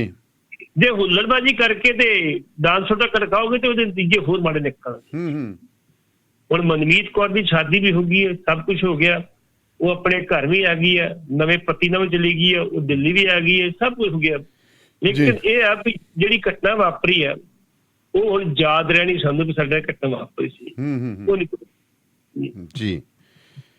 ਚਲੋ ਗੁਰੂ ਮਹਾਰਾਜ ਮਿਹਰ ਕਰੇ। ਦਾਨੇਵਾਲੀ ਸਾਹਿਬ ਇੱਕ ਚੀਜ਼ ਆ ਜਿਹੜੀ ਪੰਜਾਬੀ ਦੀ ਗੱਲ ਸੀ, ਜਦੋਂ ਪੰਜਾਬੀ ਲੈਂਗੁਏਜ ਨੂੰ ਖਤਮ ਕੀਤਾ ਗਿਆ ਉਹ ਵੀ ਮੈਂ ਕਰਨੀ ਸੀ ਗੱਲ। ਉਹ ਲੋਕ ਇਹ ਕਹਿ ਰਿਹਾ ਵੀ ਜਦੋਂ ਪੰਜਾਬੀ ਹੈਗੀ ਸੀ ਕਿ ਸਬਜੈਕਟ ਹੁੰਦਾ ਸੀ ਸਕੂਲਾਂ ਤੇ ਕਾਲਜਾਂ ਦੇ ਵਿੱਚ ਜੀ, ਉਹ ਸਬਜੈਕਟ ਦੇ ਵਿੱਚ ਸਜੀ ਉਸ ਪੰਜਾਬੀ ਟੀਚਰ ਦੀ ਨੌਕਰੀ ਕਰ ਲੈਂਦੇ ਸੀ। ਹੁਣ ਉਹ ਸਾਰੇ ਵਿਹਲੇ ਹੋ ਗਏ ਜੀ। ਉਹ ਕਹਿੰਦੇ ਨਾ ਸਾਡੇ ਕੋਲ ਕੋਈ ਇਨਫਰਾਸਟ੍ਰਕਚਰ, 2012 ਦੇ ਵਿੱਚ ਵਾਦੀ ਦੇ ਸਿੱਖਾਂ ਨੇ ਇੱਕ ਬਕਾਇਦਾ ਤੌਰ ਤੇ ਮੰਗ ਪੱਤਰ ਐਸਜੀਪੀ ਦਿੱਤਾ ਵੀ ਸਾਡੀਆਂ ਇਹ ਪ੍ਰੋਬਲਮ ਆ, ਤੁਸੀਂ ਸਰਕਾਰ ਤੋਂ ਸਾਡੀ ਪ੍ਰੋਬਲਮ ਸੋਲਵ ਕਰੋ। ਲੇਕਿਨ ਉਹ ਮੰਗ ਪੱਤਰ ਕਿੱਥੇ ਕਿਸੇ ਨੂੰ ਨਹੀਂ ਪਤਾ। ਜਦੋਂ ਵੀ ਕਿਸੇ ਵੀ ਦੁਨੀਆ ਭਰ ਦੇ ਸਿੱਖਾਂ ਨੂੰ ਕਿਸੇ ਨੂੰ ਕੋਈ ਪੀੜ ਬਣਦੀ ਤੇ ਉਹਨਾਂ ਦਾ ਸਿੱਧਾ ਧਿਆਨ ਸ਼੍ਰੋਮਣੀ ਕਮੇਟੀ ਵਾਲੇ ਪਾਸੇ ਹੁੰਦਾ ਵੀ ਕੁਝ ਕਰੂਗੀ। ਚਾਹੀਦਾ ਇਹ ਸੀ ਵੀ ਸ਼੍ਰੋਮਣੀ ਕਮੇਟੀ ਸਿਰਫ ਅਖਬਾਰ 'ਚ ਬਿਆਨ ਨਾ ਦਿੰਦੀ, ਇਹ ਆਪਣਾ ਡੈਪੂਟੇਸ਼ਨ ਉਸੇ ਵੇਲੇ ਜਹਾਜ਼ ਤੇ ਪਾਉਂਦੀ ਤੇ ਭੇਜ ਦਿੰਦੀ ਜੀ। ਉਹਨੂੰ ਕਹਿੰਦੇ ਜੀ ਗੱਲ ਕਰਕੇ ਆਓ, ਲੀਡਰਾਂ ਨੂੰ ਮਿਲ ਕੇ ਆਓ, ਉੱਥੇ ਮੁੱਲਾ ਨੂੰ ਮਿਲ ਕੇ ਵੀ ਘਟਨਾ ਕਿਉਂ ਵਾਪਰੀਆਂ ਨੇ। ਹੁਣ ਉਹ ਲੋਕ ਕਹਿੰਦੇ ਸਾਡੇ ਕੋਲ ਸਕੂਲ ਨਹੀਂ ਆਪਣੇ ਬੱਚਿਆਂ ਨੂੰ ਪੜ੍ਹਾਉਣ ਵਾਸਤੇ ਹੈਗਾ, ਸਾਡੇ ਕੋਲ ਕੋਈ ਹਸਪੀਟਲ ਨਹੀਂ ਹੈਗਾ। ਅਸੀਂ ਬਾਬਿਆਂ ਨੂੰ ਅਪੀਲ ਕਰਦੇ, ਬਾਬਾ ਜੀ ਗੁਰਦੁਆਰੇ ਬਥੇਰੇ ਢਾਤ ਦੇ ਵਿਖੇ ਬਥੇਰੇ ਬਣਾਤੇ ਆ, ਜੇ ਕੌਮ ਦੀ ਸੇਵਾ ਕਰਨੀ ਤੇ ਸਿਰ ਰਿਮੋਟ ਏਰੀਆ ਜਾ ਕੇ ਉਹਨਾਂ ਵਾਸਤੇ ਸਕੂਲ ਖੋਲ ਦਿਓ, ਉਹਨਾਂ ਵਾਸਤੇ ਹਸਪੀਟਲ ਖੋਲ ਦਿਓ। ਇਦੋਂ ਵੀ ਵੱਡੀ ਅਫਸੋਸ ਦੀ ਗੱਲ ਦੱਸਣੇ ਵਾਲੀ ਹੈ ਸਭ ਇਹ ਆ, ਸ਼੍ਰੋਮਣੀ ਅੰਮ੍ਰਿਤਸਰ ਜਿਹੜਾ ਵਾ ਸ਼੍ਰੋਮਣੀ ਕਮੇਟੀ ਜਿਹੜੀ ਆ ਇਹ ਕੈਪੀਟਲ ਹੈ। ਅੰਮ੍ਰਿਤਸਰ ਜਿਹੜਾ ਵਾ ਕੈਪੀਟਲ ਆ ਉਹ ਸਿੱਖਾਂ ਦੀ। ਸਿੱਖਾਂ ਦੀ ਕੈਪੀਟਲ ਦੇ ਵਿੱਚ ਦੇ ਧਰਮ ਤਬਦੀਲ ਸਿੱਖਾਂ ਦੇ ਨੌਜਵਾਨਾਂ ਦੇ ਹੋ ਰਹੇ ਨੇ, ਇੱਥੇ ਵੱਡੀ ਪੱਧਰ ਤੇ ਹੋ ਰਹੇ ਨੇ, ਗੁਰਦਾਸਪੁਰ ਤੇ ਅੰਮ੍ਰਿਤਸਰ ਦੇ ਵਿੱਚ। ਤੇ ਕਿੱਥੇ ਸੁੱਤੇ ਨੇ ਸਾਡੇ ਫਿਰ ਜਿਹੜੇ ਪੈਰੋਕਾਰ ਨੇ, ਸਾਡੇ ਕਿੱਥੇ ਸੁੱਤੇ ਨੇ ਸਾਡੇ ਲੀਡਰ ਤੇ ਕਿੱਥੇ ਸੁੱਤੀ ਸ਼੍ਰੋਮਣੀ ਕਮੇਟੀ ਜੀ। ਤੇ ਸੀਮਤ ਤੱਕ ਗੋਲਖੰਡ ਤੱਕ ਸੀਮਤ ਰਹੇਗੀ, ਕੋਈ ਕੰਮ ਨਹੀਂ ਹੈਗਾ। ਜਥੇਦਾਰ ਅਕਾਲ ਤਖਤ ਨੇ ਇਹ ਨਹੀਂ ਕਿਹਾ। ਪਹਿਲੀ ਗੱਲ ਤੇ ਜਥੇਦਾਰ ਅਕਾਲ ਤਖਤ ਸਰਕਾਰਾਂ ਨੂੰ ਚਿੱਠੀ ਨਹੀਂ ਲਿਖਦੇ ਹੁੰਦੇ ਜੀ। ਬਿਲਕੁਲ, ਜੇ ਤੁਸੀਂ ਸੁਪਰੀਮ ਹੋ ਤਾਂ ਸੁਪਰੀਮੇਸੀ ਬਣਾ ਕੇ ਰੱਖੋ। ਚਿੱਠੀ ਲਿਖਦੀ ਹੈ ਸ਼੍ਰੋਮਣੀ ਕਮੇਟੀ ਜੀ, ਜਥੇਦਾਰ ਨੂੰ ਆਦੇਸ਼ ਕਰਦਾ ਵੀ ਇਸ ਬਿਹਾਫ ਤੇ ਚਿੱਠੀ ਲਿਖੋ ਉਹਨਾਂ ਨੂੰ ਜੀ। ਇੱਥੇ ਜਥੇਦਾਰ ਨੇ ਉੱਥੋਂ ਦੇ ਗਵਰਨਰ ਨੂੰ ਚਿੱਠੀ ਲਿਖੀ ਜੀ, ਮੈਂ ਭੇਜ ਰਿਹਾ ਮਨਜਿੰਦਰ ਸਿੰਘ ਸਰਸਾ ਨੂੰ, ਇਹਦੀ ਗੱਲ ਸੁਣੋ। ਅੱਛਾ ਜੀ, ਵਾਟ ਨਾਉਂਸੈਂਸ, ਕੀ ਜਥੇਦਾਰ ਕੀ ਕਰ ਰਹੇ ਸਮਝ ਨਹੀਂ ਆਉਂਦੀ ਇਹਨਾਂ ਨੂੰ। ਕੀ ਤੁਸੀਂ ਜਲੂਸ ਕੱਢਣ ਜਥੇਦਾਰੀ ਦਾ? ਤੁਸੀਂ ਕੋਲੇ ਬੈਠੇ ਹੁੰਦੇ, ਥੋੜੀ ਮੋਟੀ ਗੱਲ ਤਾਂ ਕਰ ਲਿਆ ਕਰੋ ਇਹਨਾਂ ਨਾਲ। ਮੇਰੇ ਨਾਲ ਤਾਂ ਬਣਦੀ ਨਹੀਂ, ਮੈਂ ਸੁਣਨ ਜਗ ਦੱਸਦਾ, ਮੇਰੇ ਨਾਲ ਬਣਦੀ ਸੁਣਨ ਨੂੰ ਤਿਆਰ ਨਹੀਂ ਹੈਗੇ। ਕਿਸੇ ਵੇਲੇ ਵੇਖੋ ਤੁਹਾਨੂੰ ਪਤਾ ਹੋਏਗਾ ਗਿਆਨੀ ਕੇਵਲ ਸਿੰਘ ਹੋਣੀ ਹੈਗੇ ਸੀ, ਉਹਨਾਂ ਦੀ ਕੇਸ ਬਣਿਆ ਸੀ ਜੀ। ਕੇਸ ਬਣਿਆ ਸੀ ਤੇ ਬਾਦਲ ਸਾਹਿਬ ਨੂੰ ਕਹਿ ਦਿੱਤਾ ਵੀ ਗਿਆਨੀ ਜੀ ਤੁਹਾਡੇ ਕੇਸ ਬਣ ਗਿਆ ਵਾ, ਤੁਹਾਨੂੰ ਪੇਸ਼ ਹੋਣਾ ਪੈਣਾ ਤੇ ਰਿਜ਼ਾਈਨ ਕਰ ਦਿਓ ਜੀ। ਵੀ ਬਤੌਰ ਜਥੇਦਾਰ ਤੁਸੀਂ ਨਹੀਂ ਪੇਸ਼ ਹੋਣਾ।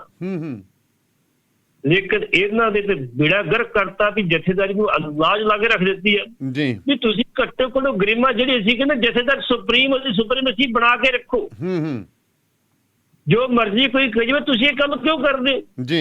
ਇਹ ਗੱਲਾਂ ਦਾਨੇ ਵਾਲੀ ਸਭ ਆਉਣ ਵਾਲੇ ਸਮੇਂ ਜਿਹੜੀਆਂ ਇਹ ਇਤਿਹਾਸ ਬਣਨੀਆਂ, ਜੋ ਇਤਿਹਾਸ ਬਣਨੀਆਂ ਤੇ ਫਿਰ ਲੋਕਾਂ ਨੂੰ ਜਥੇਦਾਰ ਕੌਣ, ਇਹ ਕਹਿੰਦਾ ਲੋਕ ਕੌਣ ਜਥੇਦਾਰ ਹੁੰਦਾ ਜੀ। ਬਿਲਕੁਲ ਬਿਲਕੁਲ ਬਿਲਕੁਲ।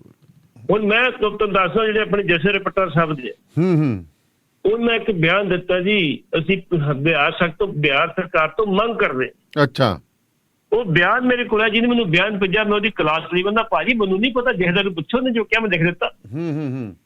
ਮੈਂ ਜਥੇਦਾਰ ਨੂੰ ਫੋਨ ਕੀਤਾ, ਮੈਂ ਕਿਹਾ ਜਥੇਦਾਰ ਜੀ ਜਿਹੜੇ ਸਾਡੇ ਜਥੇ ਹੁੰਦੇ ਸੁਪਰੀਮ ਹੁੰਦੇ ਆ, ਉਹ ਕਦੀ ਵੀ ਮੰਗ ਨਹੀਂ ਕਰਦੇ, ਕਦੀ ਬੇਨਤੀ ਨਹੀਂ ਕਰਦੇ, ਜੋ ਕਰਦੇ ਹੁਕਮ ਕਰਦੇ ਜੀ।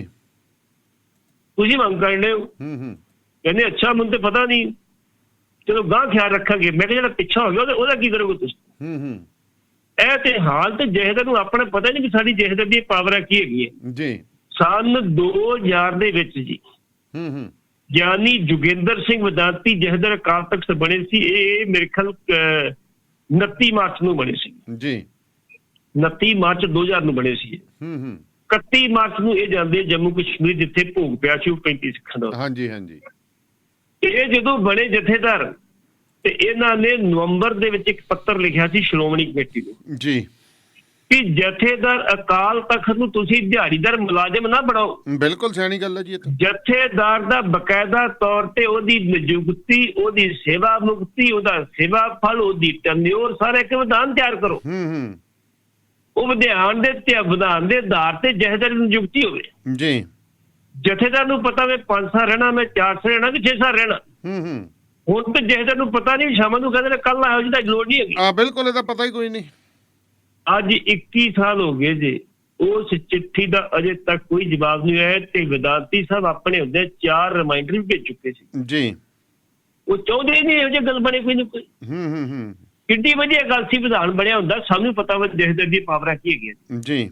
ਜਥੇਦਾਰ ਕਿੱਥੇ ਕਿੱਥੇ ਜਾ ਸਕਦਾ, ਕਿੱਥੇ ਕਿੱਥੇ ਆ ਸਕਦਾ। ਇਸ ਕਰਕੇ ਜਥੇਦਾਰ ਦੀ ਜਿਹੜੀ ਭੂਮਿਕਾ ਨਾ, ਉਹਨੂੰ ਆਪਣੀ ਭੂਮਿਕਾ ਤੇ ਆਪਣੇ ਅਧਿਕਾਰ ਖੇਤਰ 'ਚ ਰਹਿ ਕੇ ਕੰਮ ਕਰਨਾ ਚਾਹੀਦਾ ਵਾ ਜੀ, ਨਾ ਕਿ ਸਿਆਸੀ ਆਗੂਆਂ ਦੇ ਅੱਖ 'ਚ ਲੱਗ ਕੇ ਸਿੱਧੇ ਪੁੱਠੇ ਕੰਮ ਕਰਨੇ ਚਾਹੀਦੇ ਜੀ।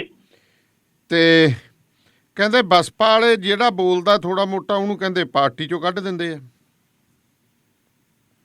ਵੇਖੋ ਜੀ, ਰਿਸ਼ਪਾਲ ਸਿੰਘ ਰਾਜੂ ਨੇ ਤੇ ਸਿਰਫ ਇੰਨੀ ਗੱਲ ਕਹੀ ਕਿ ਸਾਡੀਆਂ ਕੁਝ ਸੀਟਾਂ ਇਹੋ ਜਿਹੀਆਂ ਵਾ ਜਿਹੜੀਆਂ ਅਕਾਲੀ ਦਲ ਨੇ ਸਾਨੂੰ ਦਿੱਤੀਆਂ ਨਹੀਂ ਤੇ ਉਹ ਸਾਡੀਆਂ ਰੱਖਣੀਆਂ, ਜਿੱਥੋਂ ਅਸੀਂ ਜੇਤੂ ਹੁੰਦੇ ਤੇ ਕੋਸ਼ਿਸ਼ ਕੀਤੀ ਜਾਵੇ ਕਿ ਸੀਟਾਂ ਚੇਂਜ ਕੀਤੀਆਂ ਜਾਣ ਜੀ। ਉਹ ਕਿਸੇ ਕਾਂਗਰਸ ਆਗੂ ਕੋਲ ਬੈਠਾ ਸੀ, ਕੋਈ ਗੱਲਬਾਤ ਕਰ ਰਿਹਾ, ਉਹ ਕਿਸੇ ਨੇ ਫੋਟੋ ਲਾਈ ਤੇ ਉਹ ਵਾਇਰਲ ਕਰ, ਉਹ ਬੀਬੀ ਜਿਹੜੀ ਮਾਇਆਵਤੀ ਨੂੰ ਭੇਜਤੀ ਤੇ ਜਸਬੀਰ ਸਿੰਘ ਗੜੀ ਨੂੰ ਭੇਜਤੀ। ਜਸਬੀਰ ਸਿੰਘ ਗੜੀ ਉਹਨਾਂ ਅੱਗਾ ਨੇ ਵੇਖਿਆ, ਪਿਕਚਰ ਵੇਖਿਆ ਕਿ ਜਿਹੜਾ ਰਿਸ਼ਪਾਲ ਸਿੰਘ ਰਾਜੂ ਨੂੰ ਬਾਹਰ ਜੀ ਬਸਪਾ 'ਚ ਬਾਹਰ ਕਰ ਦਿੱਤਾ ਗਿਆ। ਉਹ ਕਹਿੰਦੇ ਪਹਿਲਾਂ ਮੇਰਾ ਗੁਨਾਹ ਦੱਸੋ, ਪਹਿਲਾਂ ਮੈਨੂੰ ਚਾਰਜ ਸ਼ੀਟ ਕਰੋ, ਭੇਜੋ, ਮੈਂ ਤਾਂ ਜਵਾਬ ਦੇਵਾਂ, ਫਿਰ ਕੱਢ ਲੈ, ਤੇ ਕੋਈ ਗੱਲ ਨਹੀਂ। ਇਹ ਕਿਤੇ ਤਾਂ ਸਭ ਕੁਝ ਡਿਕਟੇਟਰਸ਼ਿਪ ਤਾਂ ਨਹੀਂ ਹੈਗੀ ਜੀ।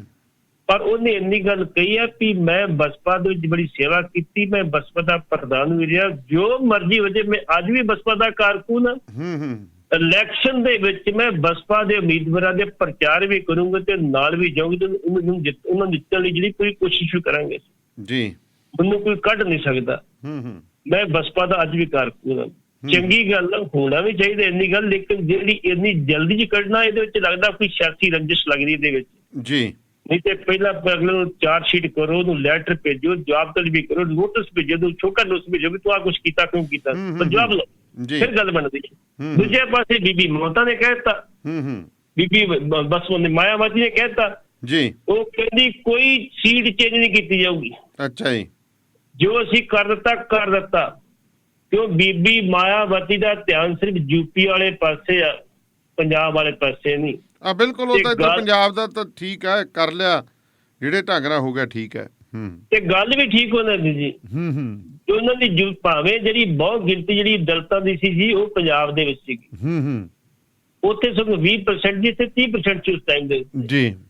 ਲੇਕਿਨ ਜੜ ਜਿਹੜੀ ਆ ਬਸਪਾ ਦੀ, ਉਹ ਯੂਪੀ ਨੇ ਲਈ ਜੀ। ਚਲੋ ਹੁਣ ਦੇਖਦੇ ਆ। ਤੇ ਕਹਿੰਦੇ ਰਾਜੇਵਾਲ ਸਾਹਿਬ ਦਾ ਭਾਸ਼ਣ ਜਦੋਂ ਦਿੱਤਾ, ਕਹਿੰਦੇ ਲੋਕ ਕਹਿੰਦੇ ਛੱਤਾਂ ਤੇ ਚੜਾਤੇ। ਬਿਲਕੁਲ ਜੀ, ਮੋਹਾਲੀ ਵਿਖੇ ਲੋਕ ਜਿਹੜੇ ਸਿਰਫ ਧਰਨੇ ਦੇ ਵਿੱਚ ਨਹੀਂ ਗਏ, ਕਈ ਲੋਕ ਰਾਜੇਵਾਲ ਸਾਹਿਬ ਦਾ ਭਾਸ਼ਣ ਸੁਣ ਗਏ ਸੀ ਕਿ ਅੱਜ ਰਾਜੇਵਾਲ ਸਾਹਿਬ ਕੀ ਕਹਿੰਦੇ। ਇਹ ਗੱਲ ਠੀਕ ਹੈ, ਰਾਜੇਵਾਲ ਸਾਹਿਬ ਨੂੰ ਲੱਛੇਦਾਰ ਭਾਸ਼ਣ ਕਰਨਾ ਆਉਂਦਾ, ਉਹ ਸਟੇਜ ਤੋਂ ਬਹੁਤ ਸੋਹਣਾ ਬੋਲਦੇ ਆ ਜੀ। ਤੇ ਜਿਹੜੇ ਲਾਗੇ ਦੇ ਲੋਕ ਸੀ ਕੋਠੀਆਂ ਵਾਲੇ, ਉਹ ਛੱਤਾਂ ਤੇ ਜਾਣ ਕੇ ਵੀ ਰਾਜੇਵਾਲ ਸਾਹਿਬ ਸੁਣਨਾ ਕੀ ਕਹਿੰਦੇ ਕੀ ਨਹੀਂ ਕਹਿੰਦੇ। ਲੇਕਿਨ ਦਾਨੇਵਾਲੀ ਸਾਹਿਬ 26 ਤਰੀਕ ਨੂੰ ਜਿਹੜੀ ਘਟਨਾ ਵਾਪਰੀ ਸੀ ਜਨਵਰੀ ਨੂੰ, ਸਾਡੇ ਨੌਜਵਾਨਾਂ ਨੇ ਇਹੀ ਗਲਤੀ ਜਿਹੜੀ ਸੀ ਚੰਡੀਗੜ੍ਹ ਜਾ ਕੇ ਕੀਤੀ। ਬਥੇਰਾ ਕਿਹਾ ਗਿਆ ਵੀ ਭਾਈ ਤੁਸੀਂ ਇੱਥੋਂ ਅੱਗੇ ਨਹੀਂ ਜਾਣਾ, ਆਪਣੀ ਗੱਲ ਪ੍ਰਸ਼ਾਸਨ ਹੋ ਚੁੱਕੀ, ਇੱਥੇ ਰਹੋ, ਤੁਸੀਂ ਇੱਥੇ ਰਹੋ। ਚਲੋ ਇੱਕ ਨਾਕਾ ਤੁਸੀਂ ਤੋੜ ਲਿਆ, ਗਾਂ ਖੜ ਜਾਓ, ਕੋਈ ਗੱਲ ਨਹੀਂ ਜੀ। ਉਹ ਤੇ ਥੋੜੀ ਲੀਡਰਸ਼ਿਪ ਨੇ ਸਿਆਣਪ ਕੀਤੀ ਵੀ ਫਟਾਫਟ ਡੀਸੀ ਨੂੰ ਮੈਮੋਰੈਂਡਮ ਦੇਤਾ ਤੇ ਕਹਿਤਾ ਜੀ ਮੰਗ ਪੱਤਰ ਦੇਤਾ ਸੀ, ਵਾਪਸ ਚੱਲਦੇ ਗੱਲ ਬਣ ਗਈ। ਨਹੀਂ ਤੇ ਇਹ ਪੋਸੀਬਿਲਿਟੀ ਸੀ ਵੀ ਜਿਸ ਤਰੀਕੇ ਨਾਲ ਉੱਥੇ ਹੋਇਆ ਸੀ ਉਸੇ ਤਰੀਕੇ ਹੀ ਹੋ ਰਿਹਾ ਸੀ 26 ਜਨਵਰੀ ਵਾਲਾ। ਤੇ ਪਰਚੇ ਤੇ ਫਿਰ ਵੀ ਕਰ ਦਿੱਤੇ ਉਹਨਾਂ ਨੇ ਜੀ, ਪਰਚੇ ਫਿਰ ਵੀ ਕਰਦੇ ਪ੍ਰਸ਼ਾਸਨ ਨੇ ਵੀ ਤੁਸੀਂ ਨਾਕੇ ਤੋੜੇ ਦੇ, ਸਾਡੀ ਪੁਲਿਸ ਦੇ ਗੱਲ ਪਾਇਓ, ਸਾਡੀਆਂ ਵਰਦੀਆਂ ਪਾੜੀਆਂ, ਸਭ ਕੁਝ ਕੀਤਾ ਸਰ ਲੋਕੇਸ਼ਨ ਜੀ। ਭਾਵੇਂ ਕਿ ਇਹੋ ਜਿਹੀ ਗੱਲ ਕੋਈ ਇੰਨੀ ਘਟਨਾ ਵਾਪਰੀ ਨਹੀਂ, ਸਗੋਂ ਪੁਲਿਸ ਨੇ ਜ਼ਰੂਰ ਕੁੱਟੇ ਨੇ ਸਿੱਖ। ਉਹਦੇ ਵਿੱਚ ਵੇਖੋ ਕਿਸਾਨ ਕੁੱਟੇ ਨੇ, ਤੁਸੀਂ ਵੇਖੋ ਨਾ ਜਿਹੜੇ ਤਸਵੀਰਾਂ ਆਉਂਦੀਆਂ ਕੁੱਟਣ ਦੇ, ਉਹਨਾਂ ਨੂੰ ਖਲੋਤੇ ਜਬ ਕਰਕੇ ਕੁੱਟੀ ਜਾਓ ਜੀ ਜੀ। ਲੇਕਿਨ ਹੁਣ ਫਿਰ ਇਹ ਘਟਨਾ ਨਹੀਂ ਵਾਪਰਨੀ ਚਾਹੀਦੀ। ਅੱਗੇ ਵੀ ਨੌਜਵਾਨ ਨੂੰ ਬੇਨਤੀ ਕੀਤੀ ਸੀ ਵੀ ਤੁਹਾਡੇ 'ਚ ਜੋਸ਼ ਹੈ, ਤੁਹਾਡੇ ਜੋਸ਼ ਦੀ ਬਹੁਤ ਲੋੜ ਆ, ਲੇਕਿਨ ਹੋਸ਼ ਬਜ਼ੁਰਗਾਂ ਦਾ ਜ਼ਰੂਰ ਵਰਤਿਆ ਕਰੋ, ਉਹਨਾਂ ਦੀ ਹੋਸ਼ ਵੇਖਿਆ ਕਰੋ ਕਿੱਥੇ ਜੀ। ਤੇ ਪੇਸ਼ਾਵਰ ਦੇ ਹਿੰਦੂਆਂ ਨੇ ਵੀ ਉੱਥੇ ਜਿਹੜਾ ਜੀ ਹਿੰਦੂ ਮੈਰਿਜ ਐਕਟ ਦੀ ਮੰਗ ਕਰ ਲਈ ਹੈ ਜੀ। ਉਹਦੇ ਵਿੱਚ ਕਾਰਨ ਇਹ ਬਣਿਆ ਜੀ, ਹਿੰਦੂ ਮੈਰਿਜ ਐਕਟ ਤੇ ਜਿਹੜਾ ਬਣਨਾ ਸੀ ਉਹ ਤੇ ਵੱਖਰੀ ਗੱਲ ਸੀ। ਜਿਹੜੀ ਕੇਂਦਰ ਸਰਕਾਰ ਸੀ ਉਹਨੇ ਕਿਹਾ ਸੀ ਪੰਜਾਬ, ਬਲੋਚਿਸਤਾਨ ਤੇ ਪਾਕਿਸਤਾਨ, ਜਿਹੜੀਆਂ 3 ਸਟੇਟਾਂ ਜਿੱਥੇ ਹਿੰਦੂ ਹੈਗੇ, ਹਿੰਦੂਆਂ ਦੀ ਆਬਾਦੀ ਉੱਥੇ 38 ਲੱਖ ਦੇ ਕਰੀਬ ਆ ਪਾਕਿਸਤਾਨ ਦੇ ਵਿੱਚ। ਤੇ ਉਹਨਾਂ ਨੇ ਕਿਹਾ ਸੀ ਵੀ ਇਹ ਤਿੰਨੇ ਸਟੇਟਾਂ ਜਿਹੜੀਆਂ ਸਾਨੂੰ ਆਪਣੇ ਆਪਣੇ ਲਿਖਤੀ ਭੇਜਣ ਵੀ ਇਹ ਇਹਨਾਂ ਦੇ ਇੱਕ ਬਿੱਲ ਤਿਆਰ ਕਰਕੇ ਭੇਜਣਾ ਪਊਗਾ, ਖਰੜਾ ਤਿਆਰ ਕੇ ਭੇਜਣ ਜੀ ਵੀ ਹਿੰਦੂ ਮੈਰਿਜ ਐਕਟ ਕਿਵੇਂ ਲਾਗੂ ਕੀਤਾ ਜਾਵੇ, ਕਿਵੇਂ ਬਣਾਇਆ ਜਾਵੇ। ਉਹਦੇ ਵਿੱਚ ਪੰਜਾਬ ਨੂੰ ਵੀ ਭੇਜਤਾ, ਬਲੋਚਿਸਤਾਨ ਨੂੰ ਵੀ ਭੇਜਤਾ, ਜਿਹੜਾ ਖੈਬਰ ਪਖਤੂਨਖਵਾ ਦੀ ਇਹਨਾਂ ਨੇ ਭੇਜਿਆ ਜੀ। ਇਹ 4 ਸਾਲ ਤੋਂ ਜੇਬ ਚ ਪਾ ਕੇ ਬੈਠੇ ਸੀ, ਭੇਜਦੇ ਸੀ। ਹੁਣ ਜਿਹੜੇ ਹਿੰਦੂ ਆਗੂ ਸੀਗੇ ਜਿਨ੍ਹਾਂ ਦੇ ਵਿੱਚ ਰਾਹੁਲ ਸਰਬਦਿਆਲ ਜਿਹੜੇ ਸੀ, ਉਹ ਬੀਬੀ ਜਿਹੜੀ ਪੁਸ਼ਪਾ ਕੁਮਾਰੀ ਸੀਗੀ, ਕਿਸ਼ਨ ਕੁਮਾਰ ਸੀਗੇ, ਇਹ ਜਾ ਕੇ ਸੈਂਟਰ ਜਿਹੜਾ ਮੰਤਰੀ ਸੀ ਉਹਨੂੰ ਮਿਲੇ ਜਾ ਕੇ ਫਜ਼ਲ ਸ਼ੋਕਰ ਨੂੰ ਜੀ, ਉਹਨੂੰ ਕਹਿੰਦੇ ਜੀ ਵੇਖੋ ਤੁਹਾਨੂੰ ਸੈਂਟਰ ਨੇ ਭੇਜਿਆ, ਤੁਸੀਂ ਕਿਉਂ ਨਹੀਂ ਭੇਜਦੇ। ਹੁਣ ਉਹਨਾਂ ਨੇ ਕਿਹਾ ਜੀ ਅਸੀਂ ਇਮੀਡੀਏਟਲੀ ਬਿਨਾਂ ਕਿਸੇ ਦੇਰੀ ਤੋਂ ਖਰੜਾ ਭੇਜ ਦਿਆਂਗੇ, ਕਿਉਂਕਿ ਉਹਨਾਂ ਦੀ ਇਹ ਮੰਗ ਆ ਵੀ ਅੱਜ ਸਾਡੇ ਕੋਲ ਹਿੰਦੂ ਮੈਰਿਜ ਐਕਟ ਨਾ ਹੋਣ ਕਰਕੇ ਨਾ ਸਾਡੀ ਮੈਰਿਜ ਰਜਿਸਟਰਡ ਹੁੰਦੀ ਆ ਜੀ, ਨਾ ਸਾਨੂੰ ਤਲਾਕ ਦਾ ਪਤਾ ਲੱਗਦਾ ਕਿਵੇਂ ਲੈਣਾ ਸੀ ਜੀ। ਇਸ ਕਰਕੇ ਹਿੰਦੂ ਮੈਰਿਜ ਐਕਟ ਉੱਥੇ ਲਾਗੂ ਹੋਣਾ ਬਹੁਤ ਜ਼ਰੂਰੀ ਆ। ਤੁਹਾਨੂੰ ਪਤਾ ਸਭ ਤੋਂ ਪਹਿਲਾਂ ਆਨੰਦ ਮੈਰਿਜ ਐਕਟ ਜਿਹੜਾ ਸੀ ਪਾਕਿਸਤਾਨ ਨੇ ਲਾਗੂ ਕੀਤਾ ਸੀ ਜੀ। ਹੁਣ ਉਹ ਦਬਾਅ ਪਾਇਆ ਜਾ ਰਿਹਾ ਤੇ ਉਮੀਦ ਆ ਕਿ ਆਉਣ ਵਾਲੇ ਸਮੇਂ 'ਚ ਹਿੰਦੂ ਮੈਰਿਜ ਐਕਟ ਉੱਥੇ ਲਾਗੂ ਹੋ ਜਾਏਗਾ ਜੀ। ਤੇ ਉਧਰ ਗੋਲਡਨ ਹੱਟ ਵਾਲੇ ਰਾਮ ਸਿੰਘ ਰਾਣਾ ਨੂੰ ਬੜੀ ਕਹਿੰਦੇ, ਭਾਵੇਂ ਸ਼੍ਰੋਮਣੀ ਅਕਾਲੀ ਦਲ ਦੇ ਤਾਂ ਆਪਾਂ ਕੱਲ ਦੇ ਪਰਸੋਂ ਦੇ ਆਪਾਂ ਗੱਲਾਂ ਕਰ ਰਹੇ ਹਾਂ ਕਿ ਉੱਥੇ ਪਹੁੰਚ ਗਏ ਸੀ ਬਾਦਲ ਸਾਹਿਬ, ਤੇ ਹੁਣ ਕਹਿੰਦੇ ਕਿਸਾਨ ਆਗੂ ਵੀ ਪਹੁੰਚ ਗਏ ਨੇ ਜੀ। ਬਿਲਕੁਲ ਜੀ ਬਿਲਕੁਲ। ਵੇਖੋ ਰਾਣਾ ਜਿਹੜਾ ਸੀ, ਰਾਣੇ ਦੀ ਵਾਕਿਆ ਕੁਰਬਾਨੀ ਵੀ ਹੈਗੀ ਹੈ। ਰਾਮ ਸਿੰਘ ਰਾਣੇ ਨੇ ਇੱਥੋਂ ਤੱਕ ਪਹਿਲਾਂ ਕਹਿ ਦਿੱਤਾ ਸੀ ਵੀ ਭਾਈ ਮੇਰਾ ਇੱਕ ਫਲੈਟ ਕਿ ਉੱਥੇ ਕੀ ਚੰਡੀਗੜ੍ਹ ਕੋਠੀ ਕੋਈ ਹੈਗੀ ਆ, ਉਹਦਾ 8 ਕਰੋੜ ਦੀ ਕੋਠੀ ਹੈ ਤੇ ਲੋੜ ਪਈ ਤੇ ਮੈਂ ਕਹਿ ਦਿੱਤਾ ਦਲਾਲਾਂ ਨੂੰ 6 ਕਰੋੜ ਦੀ ਵੇਚ ਦਿਓ ਜੀ। ਇੱਥੋਂ ਤੱਕ ਉਹਨੇ ਇੰਨੀ ਗੱਲ ਕਹਿ ਦਿੱਤੀ ਸੀ ਵੀ ਜਿੰਨਾ ਚਿਰ ਮੈਂ ਜਿਉਂਦਾ ਵਾ ਉਹਨਾਂ ਚਿਰ ਤੱਕ ਆਹ ਜਿਹੜੀ ਕਿਸਾਨਾਂ ਦੀ ਸੇਵਾ ਇਹ ਜਾਰੀ ਰਹੇ ਜੀ। ਲੇਕਿਨ ਸਾਡੇ ਕਿਸਾਨ ਵੀ ਬੜੇ ਘੈਂਟ ਆ ਜੀ, ਜੇ ਉਹਨੇ ਕੈਂਪਰ ਸੰਦੂਤੇ ਪਾਣੀ ਵਾਲੇ ਤੇ ਅਸੀਂ ਜਦੋਂ ਵਾਪਸ ਆਏ ਤੇ ਜੇ ਉੱਥੇ ਜਮਾ ਪਏ ਚੰਗੀ ਗੱਲ ਨਹੀਂ ਜੀ, ਅਸੀਂ ਚੁੱਕ ਕੇ ਘਰੋਂ ਲਾਇਆ। ਸਾਰੇ ਨਹੀਂ, ਕੁਛ ਬੰਦੇ, ਬਾਕੀ ਜਿਹੜੇ ਚੰਗੇ ਬੰਦੇ ਸੀ ਜਮਾ ਕਰਾ ਕੇ ਨਹੀਂ ਜੀ ਮੇਰੇ ਪੁਰਾਣਾ ਹਿਸਾਬ ਲਓ। ਉਹ ਅਗਲੀ ਗੱਲ ਰਾਣੇ ਦੀ ਗੱਲ ਕੀ ਵੀ ਉਹ ਮੇਰਾ ਜਿਹੜਾ ਹੋਟਲ ਬੰਦ ਕੀਤਾ ਵਾ ਹੁਣ 2 ਤਰੀਕ ਆ ਜੀ। ਉੱਥੋਂ ਦੇ ਹਰਿਆਣੇ ਦੇ ਕਿਸਾਨਾਂ ਤੇ ਨੌਜਵਾਨਾਂ ਨੇ ਸਮਾਂ ਦਿੱਤਾ ਵਾ 2 ਤਰੀਕ ਦਾ। ਹੁਣ ਸਰਕਾਰ ਇਹ ਗੱਲ ਕਹਿੰਦੀ ਰਾਣਾ ਸਾਹਿਬ ਇੰਨਾ ਰੌਲਾ ਤਾਂ ਕਾਹਨੂੰ ਪਾਉਂਦੇ, ਤੁਸੀਂ ਸਾਡੇ ਕੋਲ ਆ ਜਾਓ ਲਿਖ ਕੇ ਦਿਓ, ਅਸੀਂ 4 ਪੱਠੇ ਢਾ ਦਿੰਦੇ ਉੱਥੇ ਕੋਈ ਗੱਲ ਨਹੀਂ। ਉਹ ਕਹਿੰਦੇ ਏਦਾਂ ਨਹੀਂ ਗੱਲ ਬਣਦੀ, ਹੁਣ ਜੋ ਕਰਨਗੇ ਕਿਸਾਨ ਕਰਨਗੇ, ਮੈਂ ਨਹੀਂ ਕੁਝ ਵੀ ਕਰਨਾ ਹੁਣ। ਅੱਛਾ ਜੀ। ਹੁਣ 2 ਤਰੀਕ ਤੱਕ ਅਲਟੀਮੇਟਮ ਉਹਨਾਂ ਕਿਸਾਨਾਂ ਨੇ ਇੰਨੀ ਗੱਲ ਕਹੀ ਵੀ ਜੇ ਇਹਨਾਂ ਨੇ ਪੱਥਰ ਨਾ ਹਟਾਏ ਤੇ ਫਿਰ ਕਿਸਾਨ ਉਸੇ ਤਰ੍ਹਾਂ ਹੀ ਹਟਾਉਣਗੇ ਜਿੱਦਾਂ 26 ਨਵੰਬਰ ਨੂੰ ਗਿਆ ਸੀ ਦਿੱਲੀ ਨੂੰ ਜ਼ਿਆਦਾ ਹਟਾਏ ਸੀ। ਬਿਲਕੁਲ ਬਿਲਕੁਲ, ਉਸੇ ਤਰ੍ਹਾਂ ਉਹਨੇ ਤਾਂ ਹੈ ਹੀ ਨਹੀਂ ਜੀ, ਇਹ ਤਾਂ ਹੱਥਾਂ ਨਾਲ ਹੀ ਮੋਢਿਆਂ ਤੇ ਚੱਕ ਕੇ ਲੈ ਜਾਣਗੇ ਆਪਣੇ। ਚਲੋ ਉਹਨੇ ਕੋਲ ਉਸੇ ਤਰ੍ਹਾਂ ਹਟਾਏ ਜਾਣਗੇ। ਸਾਡੇ ਕੋਲ ਟਰੈਕਟਰ ਵੀ ਆ, ਸਾਡੇ ਕੋਲ ਕਰੇਨਾਂ ਵੀ ਆ, ਸਾਡੇ ਕੋਲ ਸਭ ਕੁਛ ਹੈਗਾ ਵਾ। ਲੇਕਿਨ ਜਿਹੜਾ ਡੀਸੀ ਉਹ ਕਹਿੰਦਾ ਜੀ ਵੇਖੋ ਸਾਰੇ ਬੰਦ ਕਰ ਰਹੇ ਆ ਜੀ, ਅਸੀਂ ਸਾਰੀ ਸੁਪਰੀਮ ਕੋਰਟ ਦੀ ਰੂਲ ਨੂੰ ਕਹਿੰਦੇ, ਸੁਪਰੀਮ ਕੋਰਟ ਰੂਲ ਇਸੇ ਵਾਸਤੇ ਆ ਗਏ ਜੀ, ਤੁਸੀਂ ਇਹ ਬੰਦ ਕੀਤੇ ਆ ਨਾ। ਦੇਖ ਲਓ, ਮੈਂ ਤਾਂ ਤੁਸੀਂ ਜੀ ਗੱਲ ਸੁਣੋ, ਮੈਂ ਹੈਰਾਨ ਹੈ ਕਿ ਇੱਥੇ ਪੈਸਾ ਬਹੁਤ ਚੱਲਿਆ ਨੈਸ਼ਨਲ ਹਾਈਵੇ ਅਥਾਰਟੀ ਨੇ ਇਹਨਾਂ ਨੂੰ ਰਾਹ ਛੱਡਣ ਨੂੰ। ਤੁਸੀਂ ਬਠਿੰਡੇ ਤੋਂ ਚੱਲ ਪਓ, ਇੱਥੇ ਵੱਡੇ ਘਰਾਣੇ ਦੀ ਉਦੋਂ ਸਰਕਾਰ ਸੀਗੀ ਤਾਂ ਬਠਿੰਡੇ ਤੋਂ ਨਿਕਲਦੇ ਸਾਰੀ ਉਹਨਾਂ ਦੇ ਫੈਕਟਰੀ ਆਊਟਲੈਟ ਨੇ, ਉਹਨਾਂ ਦੇ KFC ਹੈ, ਉਹਨਾਂ ਦਾ ਬਹੁਤ ਕੁਛ ਹੈ। ਉੱਥੇ 1 ਕਿਲੋਮੀਟਰ ਦੇ ਵਿੱਚ 3 ਕੱਟ ਦਿੱਤੇ, ਦੱਸੋ ਠੀਕ ਹੈ ਜੀ। ਤੁਸੀਂ ਉਦੋਂ ਅੱਗੇ ਚੱਲ ਜਾਓ, ਪਿੰਡਾਂ ਨੂੰ ਕੱਟ ਨਹੀਂ ਦਿੱਤੇ। ਫਿਰ ਅੱਗੇ ਜਦੋਂ ਤੁਸੀਂ ਲੰਘਦੇ ਹੋ ਧਨੌਲਾ ਤਾਂ ਉੱਥੇ ਇੱਕ ਬਹੁਤ ਵੱਡੀ ਜਿਹੜਾ ਹਵੇਲੀ ਹੈ, ਢਾਬਾ ਹੈ, ਉਹਨੂੰ ਕੱਟ ਦਿੱਤਾ ਹੋਇਆ। ਦੱਸੋ ਠੀਕ ਹੈ। ਇਸੇ ਤਰ੍ਹਾਂ ਜਦੋਂ ਅਸੀਂ ਚੱਲਦੇ ਹਾਂ ਅੰਮ੍ਰਿਤਸਰ ਵਾਲੀ ਸੜਕ ਤੇ, ਗੋਨਿਆਣਾ ਮੰਡੀ ਇੰਨੀ ਇੰਪੋਰਟੈਂਟ ਹੈ, ਉਹਨੂੰ ਸਿਰਫ 1 ਕੱਟ ਦਿੱਤਾ। ਲੋਕ 2.5 ਕਿਲੋਮੀਟਰ ਰੌਂਗ ਸਾਈਡ ਆਉਂਦੇ ਨੇ ਤੇ ਪੈਟਰੋਲ ਪੰਪ ਨੂੰ ਇਹਨਾਂ ਦੇ ਨੂੰ ਕੱਟ ਦਿੱਤਾ ਵੇ ਜੀ। ਇਹਦਾ ਮਤਲਬ ਇੱਥੋਂ ਅੰਦਾਜ਼ੇ ਲਾਓ ਕੀ ਹੋ ਰਿਹਾ। ਜਿਹਦਾ ਜੀ ਕਰਦੇ ਸਾਹ ਬੰਦ ਕਰ ਦਿੰਦੇ ਆ। ਤੇ ਆਹ ਚੀਜ਼ ਹੈ ਜੀ। ਤੇ ਤੁਸੀਂ ਹੁਣ ਦੱਸੋ, ਕਹਿੰਦੇ ਰਾਸ਼ਟਰਪਤੀ ਦੀ ਫੇਰੀ ਤੇ ਇੱਕ ਔਰਤ ਦਾ ਕਹਿੰਦੇ ਮੌਤ ਦਾ ਕਾਰਨ ਬਣ ਗਈ ਹੈ ਜੀ, ਕੀ ਮਾਮਲਾ ਜੀ? ਰਾਸ਼ਟਰਪਤੀ ਹੋਰੀ ਆਪਣੇ ਪਿੰਡ ਗਿਆ ਯਾਰ, ਮੈਨੂੰ ਪਿੰਡ ਕਹਿੰਦੇ ਬੜਾ ਚਿਰ ਹੋ ਗਿਆ ਤੇ ਮੈਂ ਪਿੰਡਾਂ ਦੱਸਾ ਸੀ ਕਿ ਘਰੇ ਪਿੰਡ ਦਾ ਬੰਦਾ ਰਾਸ਼ਟਰਪਤੀ ਬਣਿਆ। ਇਹਨਾਂ ਦੇ ਕਾਨਪੁਰ ਲਾਗੇ ਪਿੰਡ ਪਿੰਡੋਂ ਉਧਰ ਗਏ ਨੇ ਜੀ। ਜਦੋਂ ਉਧਰ ਗਏ, ਸਾਡੇ ਆਮ ਤੌਰ ਤੇ ਹੁੰਦਾ ਵਾ ਵੀ ਜਦੋਂ ਕਿ VIP ਨਾਲ ਸੜਕਾਂ ਬੰਦ ਕਰ, VIP ਨੇ ਉਹਨਾਂ 11 ਵਜੇ ਸੜਕਾਂ ਕਰ ਦਿਓ 8 ਵਜੇ ਬੰਦ। ਕਿਉਂਕਿ ਉੱਪਰੋਂ ਆਉਂਦੇ ਆ SSP ਨੂੰ ਆਉਂਦਾ ਵੀ 10:30 ਬੰਦ ਕਰ ਦਿਓ ਜੀ। ਉਹ ਥੱਲੇ ਹੁਕਮ ਕਰਦਾ DSP ਨੂੰ ਵੀ ਤੁਸੀਂ ਜਿਹੜਾ ਜੀ ਉਹ ਆਪਣੇ 10 ਵਜੇ ਬੰਦ ਕਰ ਦਿਓ। ਉਹ ਥੱਲੇ ਕਹਿੰਦਾ SHO ਨੂੰ ਕਹਿੰਦਾ ਜੀ ਤੁਸੀਂ ਜਿਵੇਂ ਜਿਹੜੀ DSP ਨੂੰ ਕਹਿੰਦਾ ਤੁਸੀਂ ਕਿ ਘੱਟ ਕਰ ਦਿਓ ਜੀ, ਬੰਦ ਕਰ ਦਿਓ ਆਪਣੇ ਤੇ 9 ਵਜੇ ਬੰਦ ਕਰ ਦਿਓ, ਤੇ DSP 8 ਵਜੇ ਕਹਿ ਦਿੰਦਾ। 3 ਘੰਟੇ ਦਾ ਗੈਪ ਵਿੱਚ ਪੈ ਜਾਂਦਾ ਜੀ ਕੱਲ ਕਹਿਣ ਦੇ ਵਿੱਚ। ਜਾਂ ਤੇ ਡਿਪਟੀ ਭਰਤੀ ਆਰਡਰ ਕੱਢੋ ਤੇ ਇੰਨੇ ਵਜੇ ਬੰਦ ਹੋਊਗਾ ਤੇ ਇੰਨੇ ਵਜੇ ਖੁੱਲੂਗਾ ਜੀ। ਉਹਦੇ ਵਿੱਚ ਕੀ ਹੈ, ਰਾਸ਼ਟਰਪਤੀ ਜੀ ਦਾ ਕਾਫਲਾ ਜਾਣਾ ਸੀ ਤੇ ਇੱਕ ਔਰਤ ਸੀਗੀ, ਔਰਤ ਵਿੱਚ ਹੈਗੀ ਮੰਨੀ ਬੰਦਨਾ ਨਾਮ ਦਾ ਸੀਗਾ ਜੀ। ਅੱਛੇ ਘਰ ਦੀ ਵੀ ਟੋਟਕ ਔਰਤ ਸੀ ਤੇ ਬੜਾ ਕੰਮ ਕੀਤਾ ਉਹਨੇ ਵੈਸੇ ਜਿਹੜੇ ਸੋਸ਼ਲ ਮੀਡੀਆ ਸੋਸ਼ਲ ਵਾਸਤੇ। ਉਹ ਬਿਮਾਰ ਸੀਗੀ ਤੇ ਉਹਨੂੰ ਲੈ ਕੇ ਜਾ ਰਹੇ ਸੀ ਉਹਦੇ ਐਂਬੂਲੈਂਸ ਦੇ ਵਿੱਚ ਜੀ। ਜਦੋਂ ਐਂਬੂਲੈਂਸ ਲੈ ਕੇ ਜਾ ਰਹੇ ਸੀ, ਸੜਕ ਕ੍ਰਾਸ ਕਰਨੀ ਸੀ, ਉਹਨਾਂ ਕਹਿਤਾ ਨਹੀਂ ਜੀ ਰਾਸ਼ਟਰਪਤੀ ਸਾਹਿਬ ਦਾ ਕਾਫਲਾ ਆ ਰਿਹਾ, ਉਹਨਾਂ ਦੀ ਕਵਿਲਰੀ ਆ ਰਹੀ ਹੈ, ਇਸ ਕਰਕੇ ਤੁਸੀਂ ਨਹੀਂ ਜਾ ਸਕਦੇ। ਐਂਬੂਲੈਂਸ ਨੂੰ 45 ਮਿੰਟ ਵੇਟ ਕਰਨੀ ਪਈ ਤੇ ਉਹ ਲੇਡੀ ਦੀ ਡੈਥ ਹੋ ਗਈ। ਉਹ ਲੇਡੀ ਦੀ ਡੈਥ ਹੋ ਗਈ। ਫਿਰ ਰੌਲਾ ਤੇ ਪੈਣਾ ਸੀ ਕਿ ਇੰਪੋਰਟੈਂਟ ਲੇਡੀ ਸੀ ਉਹ। ਜਦੋਂ ਉਹ ਰੌਲਾ ਪਿਆ, ਜਦੋਂ ਸਰਕਟ ਹਾਊਸ ਵਿੱਚ ਗਏ ਆਪਣੇ ਰਾਸ਼ਟਰਪਤੀ ਸਾਹਿਬ, ਉਹਨਾਂ ਨੂੰ ਜਾਣਕਾਰੀ ਮਿਲੀ ਕਿ ਇਹ ਘਟਨਾ ਵਾਪਰੀ। ਉਹਨਾਂ ਇਮੀਡੀਏਟਲੀ SSP ਨੂੰ ਤੇ DC ਨੂੰ ਬੁਲਾਇਆ, ਕਲੈਕਟਰ ਨੂੰ ਬੁਲਾਇਆ। ਇਮੀਡੀਏਟਲੀ ਔਰਤ ਦੇ ਘਰ ਜਾਓ ਤੇ ਮਾਫੀ ਮੰਗ ਕੇ ਉਹ ਮਿਲ ਜੀ। ਕਿਉਂ ਗਲਤੀ ਕੀਤੀ ਤੁਸੀਂ? ਤੁਹਾਨੂੰ ਪਤਾ ਹੋਏਗਾ ਇੱਕ ਵਾਰੀ ਝਾਰਖੰਡ ਦੇ ਵਿੱਚ ਇੱਕ ਪੁਲਿਸ ਵਾਲੇ ਨੇ ਕਰਤਾ ਸੀਗਾ, VIP ਦੀਆਂ ਗੱਡੀਆਂ ਲੰਘਣੀਆਂ ਸੀ, ਐਂਬੂਲੈਂਸ ਹੈਗੀ ਨੇ, ਐਂਬੂਲੈਂਸ ਲਗਾਤੀ ਜੀ। ਵੱਡੇ ਅਫਸਰਾਂ ਨੂੰ ਸਸਪੈਂਡ ਕਰਤਾ। ਨੂੰ ਸਸਪੈਂਡ ਕਰ ਦਿੱਤਾ ਤੇ ਕੀਤਾ ਕੁਝ ਐਂਬੂਲੈਂਸ ਮਰੀਜ਼ ਸੀਗਾ, ਉਹ ਮਰਨਾਉ ਪਿਆ ਸੀਗਾ, ਜੇ ਉਹ ਲੇਟ ਹੋ ਜਾਂਦਾ ਮਰ ਸਕਦਾ ਸੀ ਵਿੱਚੋਂ ਦੇ। ਉਹਨੇ ਲਗਾਤਾ ਨੂੰ ਸਸਪੈਂਡ ਕਰਤਾ। ਜਦੋਂ ਮੁੜ ਕੇ ਉਹ ਸੋਸ਼ਲ ਮੀਡੀਆ ਤੇ ਅਖਬਾਰਾਂ ਚ ਆਇਆ ਤੇ ਮੁੜ ਕੇ ਉਸੇ ਨੂੰ ਸੱਦ ਕੇ ਤੇ ਬਹਾਲ ਵੀ ਕੀਤਾ ਤੇ ਸਨਮਾਨਿਤ ਵੀ ਕੀਤਾ, ਤੂੰ ਬਹੁਤ ਵਧੀਆ ਕੀਤਾ। ਇਹ ਸਾਡੀ ਮਾਨਸਿਕਤਾ ਹੈ ਜੀ।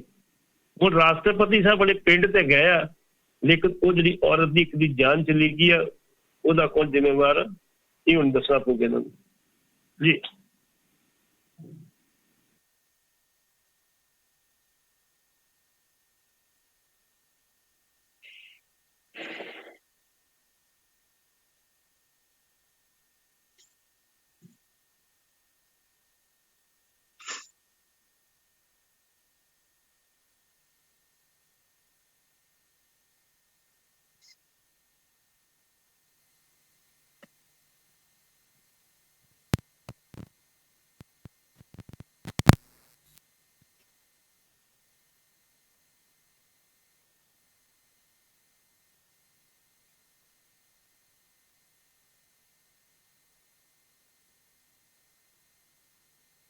ਜੀ। ਅੱਛਾ, ਕੀ ਕੁਝ ਖਾਸ ਜਿਹੜਾ ਜੀ ਲੈ ਕੇ ਆ ਰਹੇ ਹੋ ਤੁਸੀਂ ਟਰੱਕਰ ਵੀਰਾਂ ਦੇ ਲਈ? ਧੰਨਵਾਦ ਸਾਹਿਬ। ਅੱਜ ਮੈਂ ਥੋੜਾ ਜਿਹਾ ਸ਼ਾਰਟ ਮੈਸੇਜ ਦੇਣਾ ਚਾਹੁੰਦਾ ਸੀ। ਜਿਵੇਂ ਕਿ ਮੇਰੇ ਸਾਰੇ ਹੀ ਵੀਰਾਂ ਨੂੰ ਅਤੇ ਤੁਹਾਡੇ ਸਰੋਤਿਆਂ ਨੂੰ ਪਤਾ ਕਿ ਕੁਇਕ ਟਰੱਕ ਲੂਬ ਕੈਨੇਡਾ ਅੰਟੇਰੀਓ ਦੇ ਵਿੱਚ 3 ਜਗ੍ਹਾ ਤੋਂ ਆਪਣੀ ਡਰਾਈਵ ਥਰੂ ਆਇਲ ਚੇਂਜ ਦੀ ਸਰਵਿਸ ਪ੍ਰੋਵਾਈਡ ਕਰਦਾ। ਪਹਿਲੀ ਲੋਕੇਸ਼ਨ ਐਗਜ਼ਿਟ 268 401 ਦੇ ਵਿੱਚੋਂ, ਦੂਜੀ ਲੋਕੇਸ਼ਨ ਐਗਜ਼ਿਟ 59 401 ਦੇ ਵਿੱਚੋਂ, ਅਤੇ ਤੀਜੀ ਲੋਕੇਸ਼ਨ ਐਗਜ਼ਿਟ 5 QEW ਚੋਂ ਜੀ। ਤੇ ਜਿਹੜੀ ਨੈਪਨੀ ਵਾਲੀ ਲੋਕੇਸ਼ਨ ਐਗਜ਼ਿਟ 579 401 ਦੇ ਵਿੱਚੋਂ ਹੈਗੀ ਆ ਜੀ। ਅਸੀਂ ਉਹ ਕੈਨੇਡਾ ਦੀ ਖੁਸ਼ੀ ਦੇ ਵਿੱਚ 2 ਜੁਲਾਈ ਫਰਾਈਡੇ ਵਾਲੇ ਦਿਨ ਜੀ ਉਸ ਜੀ ਆਉਣਗੇ ਜੀ। ਤੇ ਜਿੰਨੇ ਵੀ ਮੇਰੇ ਵੀਰ ਸਾਰੇ ਹੀ ਆਉਣਗੇ, ਚਾਹੇ ਉਹ ਸਾਡੇ ਪਹਿਲਾਂ ਕਸਟਮਰ ਹੈਗੇ ਜਾਂ ਨਹੀਂ ਹੈਗੇ, ਸਭ ਨੂੰ ਫ੍ਰੀ ਟਰੱਕ ਗ੍ਰੀਸ ਹੋਏਗੀ। ਤੇ ਬਾਕੀ ਹੋਰ ਵੀ ਸਪੈਸ਼ਲ ਗਿਵ ਅਵੇ ਜਿੱਦਾਂ ਗਿਫਟ ਹਰੇਕ ਬੰਦੇ ਲਈ ਹੋਣਗੇ। ਤੇ ਸਾਰਾ ਦਿਨ ਖਾਣ ਪੀਣ ਦਾ ਪ੍ਰੋਗਰਾਮ ਹੋਏਗਾ। ਤੇ ਜਿਹੜੀ ਐਗਜ਼ਿਟ 579 ਲੋਕੇਸ਼ਨ ਨੈਪਨੀ ਦੇ ਵਿੱਚ ਹੈਗੀ ਆ ਈਸਟ ਵਿੱਚ, ਤੇ 2 ਜੁਲਾਈ ਨੂੰ ਸਵੇਰੇ 8 ਵਜੇ ਤੋਂ ਲੈ ਕੇ ਸ਼ਾਮ ਦੇ 8 ਵਜੇ ਤੱਕ ਖਾਣ ਜੀ ਆਫ। ਅੱਛਾ ਬਾਈ ਜੀ, ਥੋੜਾ ਜਿਹਾ ਕੋਈ ਵੀ ਜਾਣਕਾਰੀ ਚਾਹੀਦੀ ਹੋ ਬਾਈ ਜੀ, ਮੈਂ ਥੋੜਾ ਜਿਹਾ ਰਿਪੀਟ ਕਰਿਓ ਕਿਉਂਕਿ WhatsApp ਕਾਲ ਹੈ ਕਨੈਕਟ ਵਿੱਚ 1-2 ਵਾਰੀ ਡਿਸਕਨੈਕਟ ਹੋ ਗਿਆ ਸੀ ਕਾਲ ਤੁਹਾਡੀ। ਰਿਪੀਟ ਕਰੋਗੇ ਆਫਰਸ ਵਗੈਰਾ ਕਿੱਥੇ ਕਿੱਥੇ ਕੀ ਨੇ ਜੀ? ਹਾਂਜੀ, ਨਹੀਂ ਕੋਈ ਗੱਲ ਨਹੀਂ। ਜਿਹੜੀ 579 579 ਐਗਜ਼ਿਟ 401 ਅੰਟੇਰੀਓ ਦੇ ਵਿੱਚ ਹੈਗੀ ਆ। ਉੱਥੇ ਜੁਲਾਈ 2 ਫਰਾਈਡੇ ਵਾਲੇ ਦਿਨ, ਆਹ ਜਿਹੜਾ ਕਮਿੰਗ ਫਰਾਈਡੇ ਹੈਗਾ, ਉੱਥੇ ਆਇਲ ਚੇਂਜ ਦੇ ਵਿੱਚੋਂ $50 ਆਫ, ਚਾਹੇ ਉਹ ਟਰਾਂਸਮਿਸ਼ਨ ਹੋਵੇ, ਡਿਫਰੈਂਸ਼ੀਅਲ ਹੋਵੇ, ਚਾਹੇ ਇੰਜਨ ਆਇਲ ਹੋਵੇ, ਤੇ ਉਹਦੇ ਵਿੱਚੋਂ $50 ਆਫ ਹੋਣਗੇ। ਤੇ ਸਾਰਾ ਦਿਨ ਬਾਰਬੀਕਿਊ ਖਾਣ ਪੀਣ ਦਾ ਪ੍ਰਬੰਧ ਹੋਏਗਾ। ਤੇ ਕੋਈ ਵੀ ਮੇਰਾ ਟਰੱਕਰ ਵੀਰ ਟਰੱਕ ਲੈ ਕੇ ਆਉਂਦਾ ਤੇ ਉਹਦੇ ਲਈ ਫ੍ਰੀ ਗਰੀਸ ਹੋਏਗੀ। ਤੇ ਮੈਂ ਸਾਰੇ ਆਪਣੇ ਤੁਹਾਡੇ ਸੁਣਨ ਵਾਲੇ ਸਰੋਤਿਆਂ ਨੂੰ ਕਹਿੰਦਾ, ਜੇ ਕਿਸੇ ਨੇ ਪਹਿਲਾਂ ਨਹੀਂ ਆ ਕੇ ਆਇਆ ਸਾਡਾ, ਤੇ ਉਹ ਆ ਕੇ ਇੱਕ ਵਾਰੀ ਜ਼ਰੂਰ ਦੇਖੇ, ਨਾਲੇ ਫ੍ਰੀ ਗਰੀਸ ਕਰਵਾ ਜਾਵੇ, ਨਾਲੇ ਸਟੇਟ ਆਫ ਦੀ ਆਰਟ ਜਿੱਦਾਂ ਬਿਲਡਿੰਗ ਹੈਗੀ ਆ ਇਹ ਪਹਿਲੀ ਨਾਰਥ ਅਮਰੀਕਾ ਦੇ ਵਿੱਚ, ਤੇ ਉੱਥੇ ਆ ਕੇ ਇੱਕ ਵਾਰੀ ਜ਼ਰੂਰ ਦੇਖੇ। ਤੇ ਬਾਕੀ ਆਇਲ ਚੇਂਜ ਦੇ ਵਿੱਚ ਸਪੈਸ਼ਲ ਹੈਗੀਆਂ ਕਿ $50 ਆਫ ਹੈਗਾ ਉਧਰ ਨੂੰ, ਜਿਹੜੀ ਨੈਪਨੀ ਵਾਲੀ ਲੋਕੇਸ਼ਨ ਤੇ। ਜੀ ਸੋ ਤੁਹਾਨੂੰ ਜੇਕਰ ਕਿਸੇ ਨੂੰ ਕੋਈ ਵੀ ਤਰ੍ਹਾਂ ਦੀ ਜਾਣਕਾਰੀ ਵੀ ਚਾਹੀਦੀ ਹੋਵੇ, 519 622 0660 519 622 0660 ਜਾਂ 1888। ਜੀ ਹੈਲੋ, ਹਾਂਜੀ 1888, ਹਾਂਜੀ QTL ਲੂਪ ਜੀ ਤੇ ਉੱਥੇ ਕਾਲ ਕੀਤੀ ਜਾ ਸਕਦੀ ਹੈ, ਜਾਂ 519 622 0660 ਤੇ ਵੀ ਕਾਲ ਕੀਤੀ ਜਾ ਸਕਦੀ ਜੀ। ਕੁਝ ਹੋਰ ਖਾਸ ਜੀ? ਨਹੀਂ, ਬਿਲਕੁਲ ਠੀਕ ਹੈ ਜੀ। ਉਦੋਂ ਨੂੰ ਮੈਂ ਤਾਂ ਸਿਰਫ ਇਹੀ ਬੇਨਤੀ ਕਰਨੀ ਚਾਹੁੰਦਾ, ਮੇਰੇ ਵੀ ਕੈਨੇਡਾ ਡੇ ਕੁਇਕ ਟਰੱਕ ਲੀਵ ਤੇ ਆ ਕੇ ਮਨਾਇਆ ਜਾਵੇ ਜੀ, ਸਿੱਧੀ ਗੱਲ ਹੈ। ਬਿਲਕੁਲ ਜੀ, ਬਿਲਕੁਲ ਹੈ, ਨਾਲੇ ਟਰੱਕ ਗਰੀਸ ਕਰਾਓ, ਨਾਲੇ ਚੰਗਾ ਉੱਥੇ ਸਾਰੇ ਟਰੱਕਰ ਵੀਰ ਉੱਥੇ ਮਿਲਣ, ਜਸਟ ਲਾਈਕ ਆ ਪਿਕਨਿਕ ਇਕੱਠੇ ਹੋਣਗੇ, ਠੀਕ ਹੈ ਜੀ, ਗੱਲਾਂ ਬਾਤਾਂ ਮਾਰਨਗੇ ਤਿੰਨੇ ਲੋਕੇਸ਼ਨਾਂ ਤੇ ਜੀ। ਬਿਲਕੁਲ ਜੀ, ਬਿਲਕੁਲ। ਸੋ ਧੰਨਵਾਦ ਵੀ ਬਾਈ ਜੀ, ਸ਼ੁਕਰੀਆ। ਠੀਕ ਹੈ ਜੀ, ਧੰਨਵਾਦ ਜੀ ਸਾਹਿਬ, ਮਿਹਰਬਾਨੀ ਜੀ। ਕੱਲ ਨੂੰ ਫਿਰ ਤੁਹਾਡੇ ਨਾਲ ਗੱਲ ਕਰਾਂਗੇ ਡਿਟੇਲ ਦੇ ਵਿੱਚ। ਬਹੁਤ ਬਹੁਤ ਧੰਨਵਾਦ। ਸੋ ਇੱਕ ਸਮਾਂ ਬ੍ਰੇਕ ਦਾ, ਤੇ ਬ੍ਰੇਕ ਤੋਂ ਬਾਅਦ ਫਿਰ ਹਾਜ਼ਰ ਹੁੰਨੇ ਆ। ਸੋ ਜੁੜੇ ਰਹੋ ਰੇਡੀਓ ਪੰਜਾਬ ਟੂਡੇ ਦੇ ਨਾਲ। ਤੇ ਮੇਰੀ ਇੱਕ ਗੁਜ਼ਾਰਿਸ਼ ਜੀ ਜਾਂਦੇ ਕਿ ਇਸ ਤੋਂ ਬ੍ਰੇਕ ਤੇ ਜਾਣ ਤੋਂ ਪਹਿਲਾਂ ਕਿਸੇ ਵੀਰ ਨੂੰ ਇਮੀਗ੍ਰੇਸ਼ਨ ਸੰਬੰਧੀ ਕੋਈ ਅਸਿਸਟੈਂਸ ਚਾਹੀਦੀ ਹੈ ਤਾਂ ਸੇਖੋਂ ਇਮੀਗ੍ਰੇਸ਼ਨ ਸਰਵਿਸਿਜ਼ ਵਾਲੇ ਗੁਰਸ਼ਰਨ ਸਿੰਘ ਸੇਖੋਂ ਹੋਰਾਂ ਨੂੰ ਕੈਲੀਫੋਰਨੀਆ ਦੇ ਵਿੱਚ 5102009988 ਤੇ ਕਾਲ ਕਰ ਸਕਦੇ ਹੋ। ਸੋ ਤੁਸੀਂ ਬੇਝਿਜਕ ਇਹਨਾਂ ਨਾਲ ਗੱਲਬਾਤ ਕਰੋ। ਬਹੁਤ ਹੀ ਜਿਹੜਾ ਨੇ ਤੁਹਾਨੂੰ ਪਿਆਰ ਨਾਲ ਤੇ ਬੜੇ ਹੀ ਜਿਹੜਾ ਠਠਰਮੇ ਦੇ ਨਾਲ, ਜਿਹਨੂੰ ਆਪਾਂ ਕਹਿੰਦੇ ਪੇਸ਼ੈਂਸ ਦੇ ਨਾਲ, ਤੁਹਾਡੀ ਇੱਕ ਹੀ ਗੱਲ ਦਾ ਜਵਾਬ ਦੇਣਗੇ। ਬਾਕੀ ਕੁਇਕ ਟਰੱਕ ਲੀਵ ਦੇ ਉੱਤੇ ਜ਼ਰੂਰ ਜਾਓ। ਟੋਰਾਂਟੋ ਏਰੀਆ ਦੇ ਵਿੱਚ 3 ਲੋਕੇਸ਼ਨਾਂ ਨੇ ਇਹਨਾਂ ਦੀਆਂ। ਬਾਕੀ ਜੇ ਕਿਸੇ ਨੂੰ ਵੀ ਇਨਫੋਰਮੇਸ਼ਨ ਚਾਹੀਦੀ ਹੈ, ਮੈਂ ਰੇਡੀਓ ਪੰਜਾਬ ਟੂਡੇ ਦੇ ਫੇਸਬੁੱਕ ਪੇਜ ਤੇ ਵੀ ਅਪਡੇਟ ਕਰ ਦਿਆਂਗਾ। ਸੋ ਇੱਕ ਬ੍ਰੇਕ, ਤੇ ਬ੍ਰੇਕ ਤੋਂ ਬਾਅਦ ਫਿਰ ਜੁੜਦੇ ਹਾਂ। ਸੋ ਜੁੜੇ ਰਹੋ ਰੇਡੀਓ ਪੰਜਾਬ ਟੂਡੇ ਦੇ ਨਾਲ। ਬਾਕੀ ਜਿਹੜੇ ਵੀਰਾਂ ਨੇ ਰੇਡੀਓ